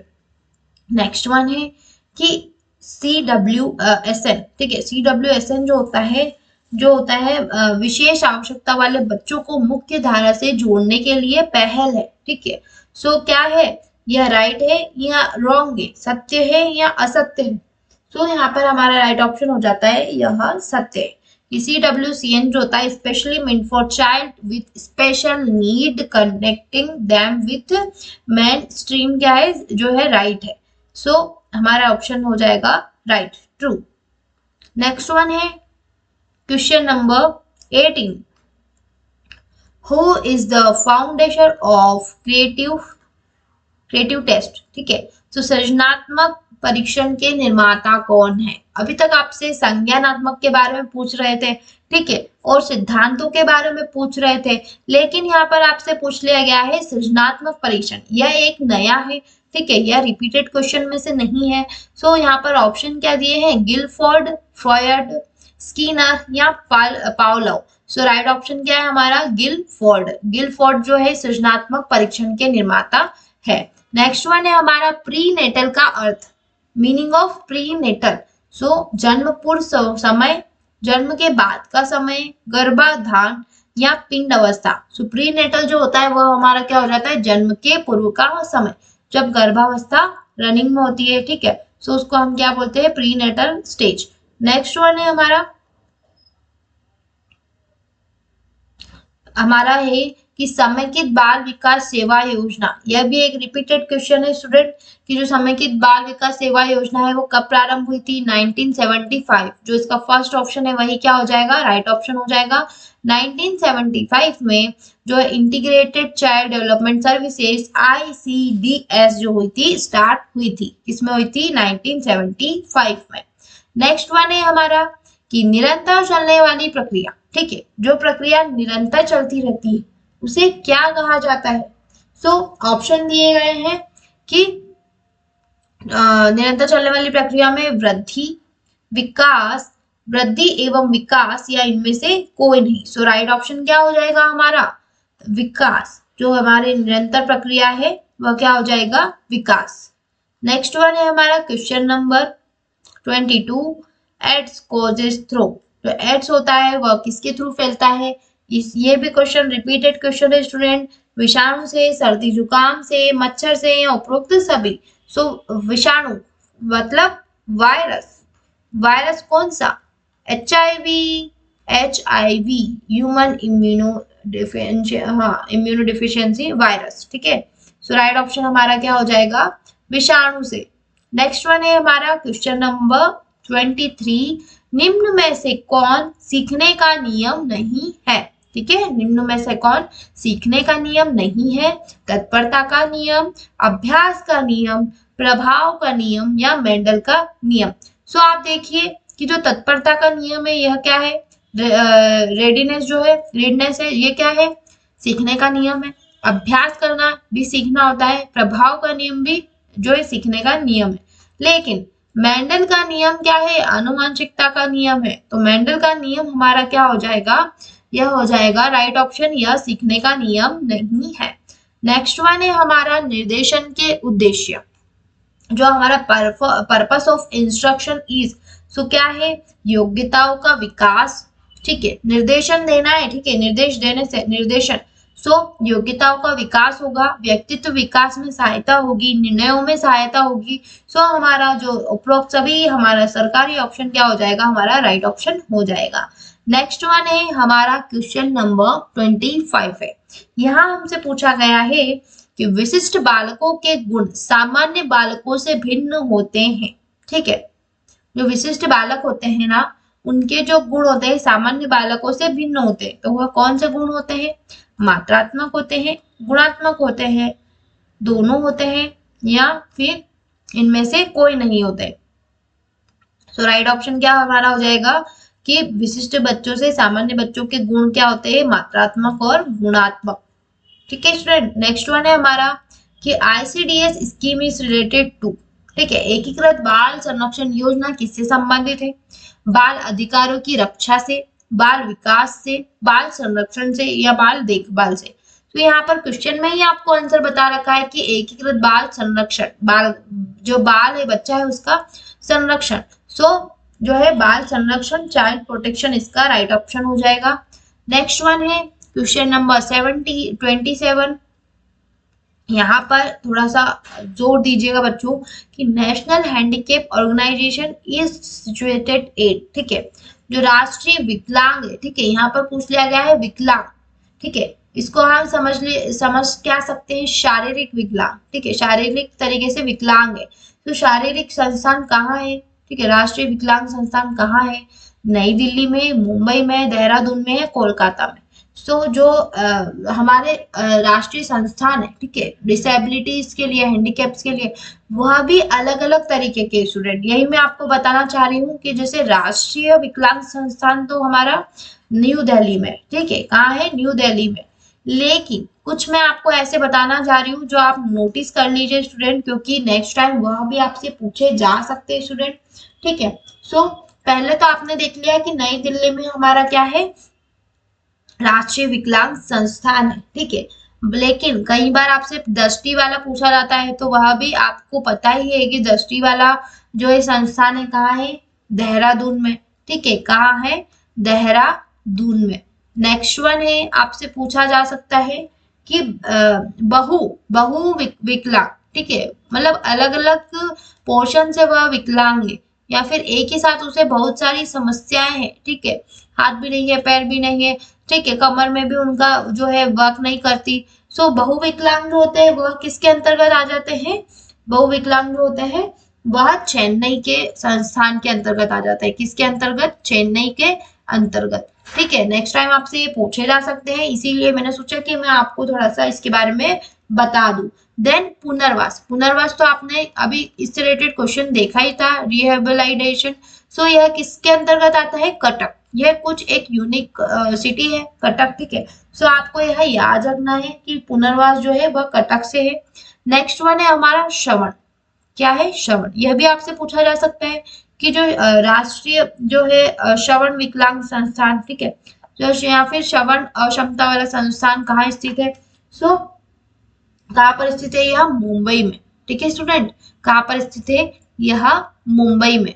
नेक्स्ट वन है हमारा जो है ऑर्थोपेडिक, ठीक है, आपने यह वर्ड भी सुना होगा, क्या सुना होगा, ऑर्थोपेडिक। सो ऑर्थोपेडिकों के लिए जो संस्थान है वह कहाँ है हमारा, कहाँ पर था, सिकंदराबाद में था शायद, नहीं, कोलकाता में था, कोलकाता, ठीक है, कोलकाता में था जो हमारा ऑर्थोपेडिक जो है वह सिद्धांत था। और नेक्स्ट लास्ट वन है हमारा मानसिक रूप से जो विकलांग है, ठीक है, जिनका नर्वस सिस्टम जो है वो प्रॉपर वर्क नहीं करता है, ठीक है, तो वह कहाँ है उनका संस्थान, सिकंदराबाद में, ठीक है, कहाँ पर है स्टूडेंट, सिकंदराबाद में। सो आपको समझ में आया कि इसके अलावा यहाँ से भी क्वेश्चन नेक्स्ट टाइम बन सकते हैं, ठीक है। तो मैंने आपको यहाँ पर 6 अलग अलग फील्डों के बारे में बता दिया और उनके स्थानों के बारे में बता दिया कि जो दृष्टि से रिलेटेड जो भी है विकलांग है वह देहरादून में है, बहुविकलांग है वह चेन्नई में, पुनर्वास संस्थान वाले जो है उनका कटक में है, कहाँ है, कटक में है। फिर श्रवण जो है वह मुंबई में, मतलब श्रवण नहीं, मतलब श्रवण बाधित है जो पर्सन, उनका संस्थान मुंबई में है। ऑर्थोपेडिक जो है वो लोग है वो कोलकाता के संस्थान के अंतर्गत आते हैं। मानसिक रूप से जो है हमारे एबनॉर्मल है उनका सिकंदराबाद में आता है। सो स्टूडेंट्स आपको समझ में आया, आप यह नोटिस कर लीजिएगा स्टूडेंट आपकी नोटबुक में, ठीक है, जो कि आपको आगे इंपॉर्टेंस देने वाला है। नेक्स्ट वन है 28 नंबर का हमारा क्वेश्चन है, वहां पर पूछा गया है कि स्मृति बुद्धि योग्यता संबंधित है। ठीक है, स्मृति बुद्धि, स्मृति मतलब किसी चीज को याद करना और बुद्धि भी हमारा क्या है, हमारे मानसिक रूप से जो है वह संबंध है। तो मानसिक विकास, मेंटल डेवलपमेंट, ठीक है, यहाँ पर भी क्वेश्चन में आप इंग्लिश में अगर इसका प्रोनाउंसिएशन देखें तो memory mental ability is related to, so mental ability है तो मेंटल डेवलपमेंट के अंतर्गत आएगी स्टूडेंट। सो यहाँ पर हमारा राइट ऑप्शन क्या हो जाएगा, मेंटल डेवलपमेंट, मानसिक विकास। नेक्स्ट वन है हमारा क्वेश्चन नंबर 29। क्वेश्चन नंबर 29 में आपसे पूछा गया है कि निम्न विकास को प्रभावित करने वाला कारक नहीं है। ठीक है, which factor is not influencing human development, वंशानुक्रम एवं वातावरण, पोषण और परिवार, यह तीनों ही क्या होते हैं स्टूडेंट, हमारे मानव विकास को प्रभावित करने वाले कारक होते हैं। लेकिन बचपन क्या होता है, मानव को विकास को प्रभावित करने वाला कारक नहीं होता है। इन्फेंसी जो होता है वो ह्यूमन डेवलपमेंट का फैक्टर नहीं होता है। नेक्स्ट वन है कि अधिगम अक्षम बालकों की शिक्षा हेतु, ठीक है, जो अधिगम रूप से असक्षम बालकों की शिक्षा हेतु क्या है, योग्यता प्रशिक्षण, कौशल प्रशिक्षण, योग्यता तथा कौशल प्रशिक्षण या इनमें से कोई नहीं। सो हमारा राइट ऑप्शन क्या हो जाएगा, ऑप्शन थर्ड। देन हमारा नेक्स्ट है कि XY chromosome are called, XY गुणसूत्र कहलाते हैं, क्या कहलाते हैं, XY लिंग गुणसूत्र, युक्ति गुणसूत्र, रिसेंस फैक्टर या अनोखा गुणसूत्र। सो जो X और Y है, ठीक है, यह क्या कर सकते हैं, हमारे जो बच्चों के लिंग परीक्षण का लिंग गुणसूत्र का यह लिंग गुणसूत्र है, मतलब गुणसूत्र तो है लेकिन क्या है, यह लिंग गुणसूत्र है, क्योंकि Y जो है वह जो है लड़के से संबंधित और X जो है वह लड़की से संबंधित हो, यह दोनों क्या है, हमारे लिंग गुणसूत्र है। ठीक है, सो राइट ऑप्शन हमारा हो जाएगा ऑप्शन 1। नेक्स्ट वन है हमारा क्वेश्चन नंबर 32, निम्न में से कौन सा दांत, ठीक है, कौन सा दांत प्रथम बार विकसित होता है। सो दूध के दांत, स्थायी दांत, दंत आवरण, अवधारण या उपरोक्त सभी। सो हमारा राइट ऑप्शन क्या हो जाएगा, दूध के दांत। दूध के दांत जो हमारे होते हैं वह प्रथम बार विकसित होते हैं। ठीक है, नेक्स्ट वन है हमारा क्वेश्चन नंबर 33 में हमसे पूछा गया है कि टेस्टोस्टेरोन के बारे में है ना, नहीं टॉरेंस के अनुसार सृजनात्मक व्यक्तियों की कितनी विशेषताएं होती है। ठीक है, यह क्वेश्चन जो है स्टूडेंट, यह एक नया क्वेश्चन बना है हमारे पेपर में, इसको भी नोट कर लीजिएगा क्योंकि कई बार जो डिजिट्स होती है वह हमें याद नहीं रहती है, इसीलिए यहाँ पूछा है कि टॉरेंस के अनुसार, ठीक है, वैज्ञानिक का नाम भी बताया गया है कि टॉरेंस के अनुसार सृजनात्मक व्यक्तियों की कितनी विशेषताएं होती है। सो 84 विशेषताएं होती है। ठीक है, नेक्स्ट वन है, निम्न में से कौन विशिष्ट शिक्षा में सम्मिलित है। विशिष्ट शिक्षा में सम्मिलित है विशिष्ट शिक्षाविद, विशिष्ट पाठ्य सामग्री, विशिष्ट क्रियाविधि या उपरोक्त सभी। सो विशिष्ट शिक्षा जो होती है किसके लिए होती है, स्पेशल एजुकेशन, स्पेशल बच्चों के लिए। ठीक है, तो उनके लिए क्या क्या इंपॉर्टेंट है, विशिष्ट शिक्षाविद, ठीक है, एक टीचर की रिक्वायरमेंट होगी, देन रीडिंग मटेरियल की रिक्वायरमेंट होगी, देन उनके लिए स्पेशल एक्टिविटी कराई जाएगी क्योंकि वह क्या है, विशिष्ट बच्चे हैं। ठीक है, सो हमारा राइट ऑप्शन क्या हो जाता है, उपरोक्त सभी। हमारा जो सरकारी ऑप्शन हो जाता है वह हमारा क्या हो जाता है, राइट ऑप्शन हो जाता है स्टूडेंट्स। ठीक है, पढ़ते हैं हमारे नेक्स्ट क्वेश्चन की ओर। आशा करती हूँ कि आपको मेरे द्वारा समझाए गए सभी जो है प्रश्न भलीभांति समझ में आ रहे होंगे। नेक्स्ट वन है, निम्न में से कौन विशेष शिक्षा का उद्देश्य है। ठीक है, विशेष शिक्षा का उद्देश्य पूछा है स्टूडेंट, समायोजन में सहायता, जी हाँ, योग्यता का अधिकतम विकास, आर्थिक स्वतंत्रता। ठीक है, यह सभी जो है क्या है, विशेष शिक्षा के उद्देश्य है। सो उपरोक्त सभी हमारा सरकारी ऑप्शन है, राइट हो जाएगा। ऑलमोस्ट जो सरकारी ऑप्शन होता है इसकी जो होती प्रोबेबिलिटी क्या होती है कि यह राइट ही होगा। नेक्स्ट वन है कि बालक भाषा विकास के अंतर्गत सबसे पहले सीखता है, क्या सीखता है? सर्वनाम, ठीक है, संज्ञा। अब यहाँ आंसर तो यही आ गया, संज्ञा। संज्ञा क्या है? आप हम जब छोटे थे तब हमें बताया जाता था कि संज्ञा क्या है? किसी व्यक्ति, वस्तु या स्थान के नाम को संज्ञा कहते हैं। तो बालक जो होता है वह भाषा के विकास के अंतर्गत सबसे पहले क्या सीखता है? संज्ञा, नाउन सीखता है, ठीक है। किसी व्यक्ति को देखता है, किसी वस्तु को देखकर सीखता है, या फिर किसी जगह को हम उसे अगर मैदान में ले जाएं तो वह वहां पर कुछ देखेगा और कुछ अपनी जो है भावनाएं जागृत करेगा, डेवलप करेगा, ठीक है। या फिर कुछ भी अलग अलग एरिया उनको अलग अलग सीखने को भाषा के विकास के अंतर्गत सिखाते हैं, ठीक है। सो क्या हो जाएगा हमारा? संज्ञा हमारा राइट ऑप्शन हो जाएगा। नेक्स्ट वन है हमारा question number 37।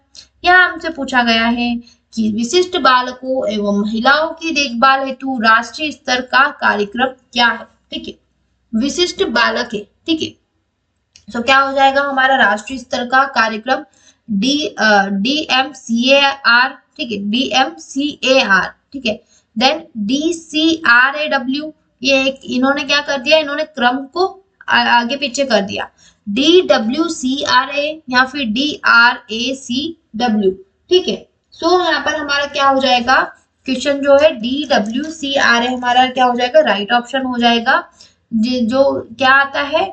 Development of women and child rural areas, ठीक है। क्या है इसका right option? Development of women and child rural areas. So हमारा राइट ऑप्शन हो जाएगा ऑप्शन थर्ड, ठीक है। नेक्स्ट वन है हमारा full form of AIDS. AIDS का पूरा नाम क्या है? सो फर्स्ट ऑप्शन है हमारा एक्वायर्ड इम्यूनो डिफिशियंसी सिंड्रोम, ठीक है। देन है एक्वायर्ड इम्यूनो सिंड्रोम, तो यहाँ डिफिशियंसी कहाँ गया? देन है एक्वायर्ड सिंड्रोम, यहाँ से तो दोनों ही चले गए। देन है उपरोक्त में से कोई नहीं। सो राइट ऑप्शन क्या हो जाएगा हमारा? Acquired immuno deficiency syndrome. Next one है हमारा क्वेश्चन नंबर 39। कौन लिंग निर्धारण करता है, ठीक है। ये मोस्टली रिपोर्ट रिपीटेड हो रहा है स्टूडेंट, ठीक है। रिपीट पे रिपीट हो रहा है ये क्वेश्चन, और यह क्वेश्चन अब तो आपको भली भांति याद हो गया होगा कि कौन लिंग निर्धारण करता है। सो XY क्रोमोसोम, ठीक है। XY क्रोमोसोम्स जो होते हैं वह क्या करते हैं? लिंग निर्धारण करते हैं। एक ही पेपर में यह क्वेश्चन 2 बारी तो पूछ ही लिया है, ठीक है स्टूडेंट्स। सो इसमें आपका कुछ भी गलत नहीं होना चाहिए। नेक्स्ट वन है क्राइंग इज रिलेटेड टू, रोना संबंधित है। सो रोना किससे संबंधित है? भाषा से, ठीक है। हम कोई भी बच्चा रोता है, जिद करता है, तो वह किससे संबंधित होता है? भाषा से। वह अपनी एक भाषा है, ठीक है, किसी बच्चे की। सो राइट ऑप्शन हमारा हो जाएगा लैंग्वेज। नेक्स्ट वन है कि पर्सोना संबंधित है। पर्सोना भी हमारी डे फर्स्ट की जो फर्स्ट वीडियो बनाई थी मैंने, उसके अंदर भी पूछा था। देन जो हमारा डे 5 था, यानी कल जो मैंने वीडियो पोस्ट की थी, उसके अंदर भी पर्सोना को पूछा गया है। ये थर्ड टाइम यहाँ पर आपसे पूछा गया है कि पर्सोना संबंधित है। सो पर्सोना जो है हमारी पर्सनालिटी, पर्सोना, ठीक है, इसके वर्ड में ही छुपा हुआ है। अदर तो पर्सोना। सो पर्सोना से पर्सनालिटी, व्यक्तित्व जो है पर्सोना से संबंधित है। क्यों पर्सोना क्यों कहा गया है? क्योंकि यह एक लैटिन वर्ड है या ग्रीक वर्ड है, आई थिंक ग्रीक वर्ड है, ठीक है। सो पर्सोना संबंधित है हमारे व्यक्तित्व से। नेक्स्ट वन है क्वेश्चन नंबर 42। यहाँ पूछा है कि विश्व एड्स दिवस कब मनाया जाता है, ठीक है। विश्व एड्स दिवस की बात हो रही है स्टूडेंट, तो कब मनाया जाता है विश्व एड्स दिवस? 1 नवंबर को, 1 दिसंबर को, 1 जून को या 1 जुलाई को। सो कब मनाया जाता है? 1 दिसंबर को, ठीक है, विश्व एड्स दिवस। नेक्स्ट वन है हमारा क्वेश्चन नंबर 43 है। यहाँ पूछा गया है कि सामाजिक विकास का प्रमुख तत्व है, ठीक है, सामाजिक विकास का। सो वंशानुक्रम क्या है? सोशल डेवलपमेंट का है। लिंग और वंशानुक्रम और वातावरण, यह तीनों ही हमारे क्या है? सामाजिक विकास के तत्व नहीं है, लेकिन वातावरण हमारा सामाजिक विकास का एक मेन तत्व है, प्रमुख तत्व है, ठीक है। सो राइट ऑप्शन हमारा क्या हो जाएगा? Option third. नेक्स्ट वन है हमारा क्वेश्चन नंबर 44, ठीक है स्टूडेंट्स। सेकेंड पेपर के 44 क्वेश्चन पर हम पहुंच गए हैं। यह हमसे पूछा है कि राष्ट्रीय जन सहयोग एवं बाल विकास संस्थान, ठीक है, राष्ट्रीय जन सहयोग एवं बाल विकास संस्थान की स्थापना कब की गई थी, ठीक है। सो 1966 हमारा फर्स्ट ऑप्शन क्या है, राइट है। 1966 में जो है हमारा NIPCCD जो था उसका था स्थापना की गई थी, ठीक है। इसकी जो इसका जो मुख्यालय है वह कहाँ है, नई दिल्ली में, ठीक है, क्या है, नई दिल्ली में। ये भी आपको बीच बीच में बताती रहती हूँ कि आपको रिकॉल होता रहे कि आप इन्हें भूले ना, ठीक है। नेक्स्ट वन है हमारा, हाँ इसकी डेट भी आपको याद रखनी पड़ेगी। 1966 तो है, लेकिन इसकी डेट क्या है, इसकी डेट है 28 फेब, जो कि अभी रिसेंट में ही गया है, ठीक है। जो 28 फरवरी 1966 में यह क्या हुआ था, राष्ट्रीय जन सहयोग एवं बाल विकास संस्थान, इसकी स्थापना की गई थी। नेक्स्ट वन है हमारा क्वेश्चन नंबर 45। आज की जो वीडियो है हमारा जो डे 6 का पेपर सॉल्व था उसका सबसे लास्ट क्वेश्चन है कि अधिगम अक्षमता के प्रकार।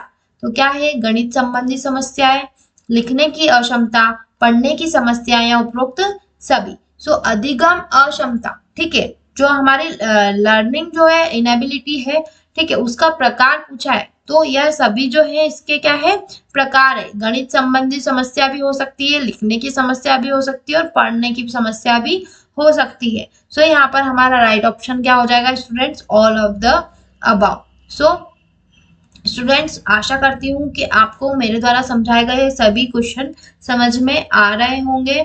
सो स्टूडेंट्स आज हमने डे जो 6 था, कौन सा डे था, डे 6 का जो फर्स्ट एंड सेकेंड शिफ्ट दोनों ही शिफ्ट के पेपर हमने इस वीडियो में कवर किए हैं।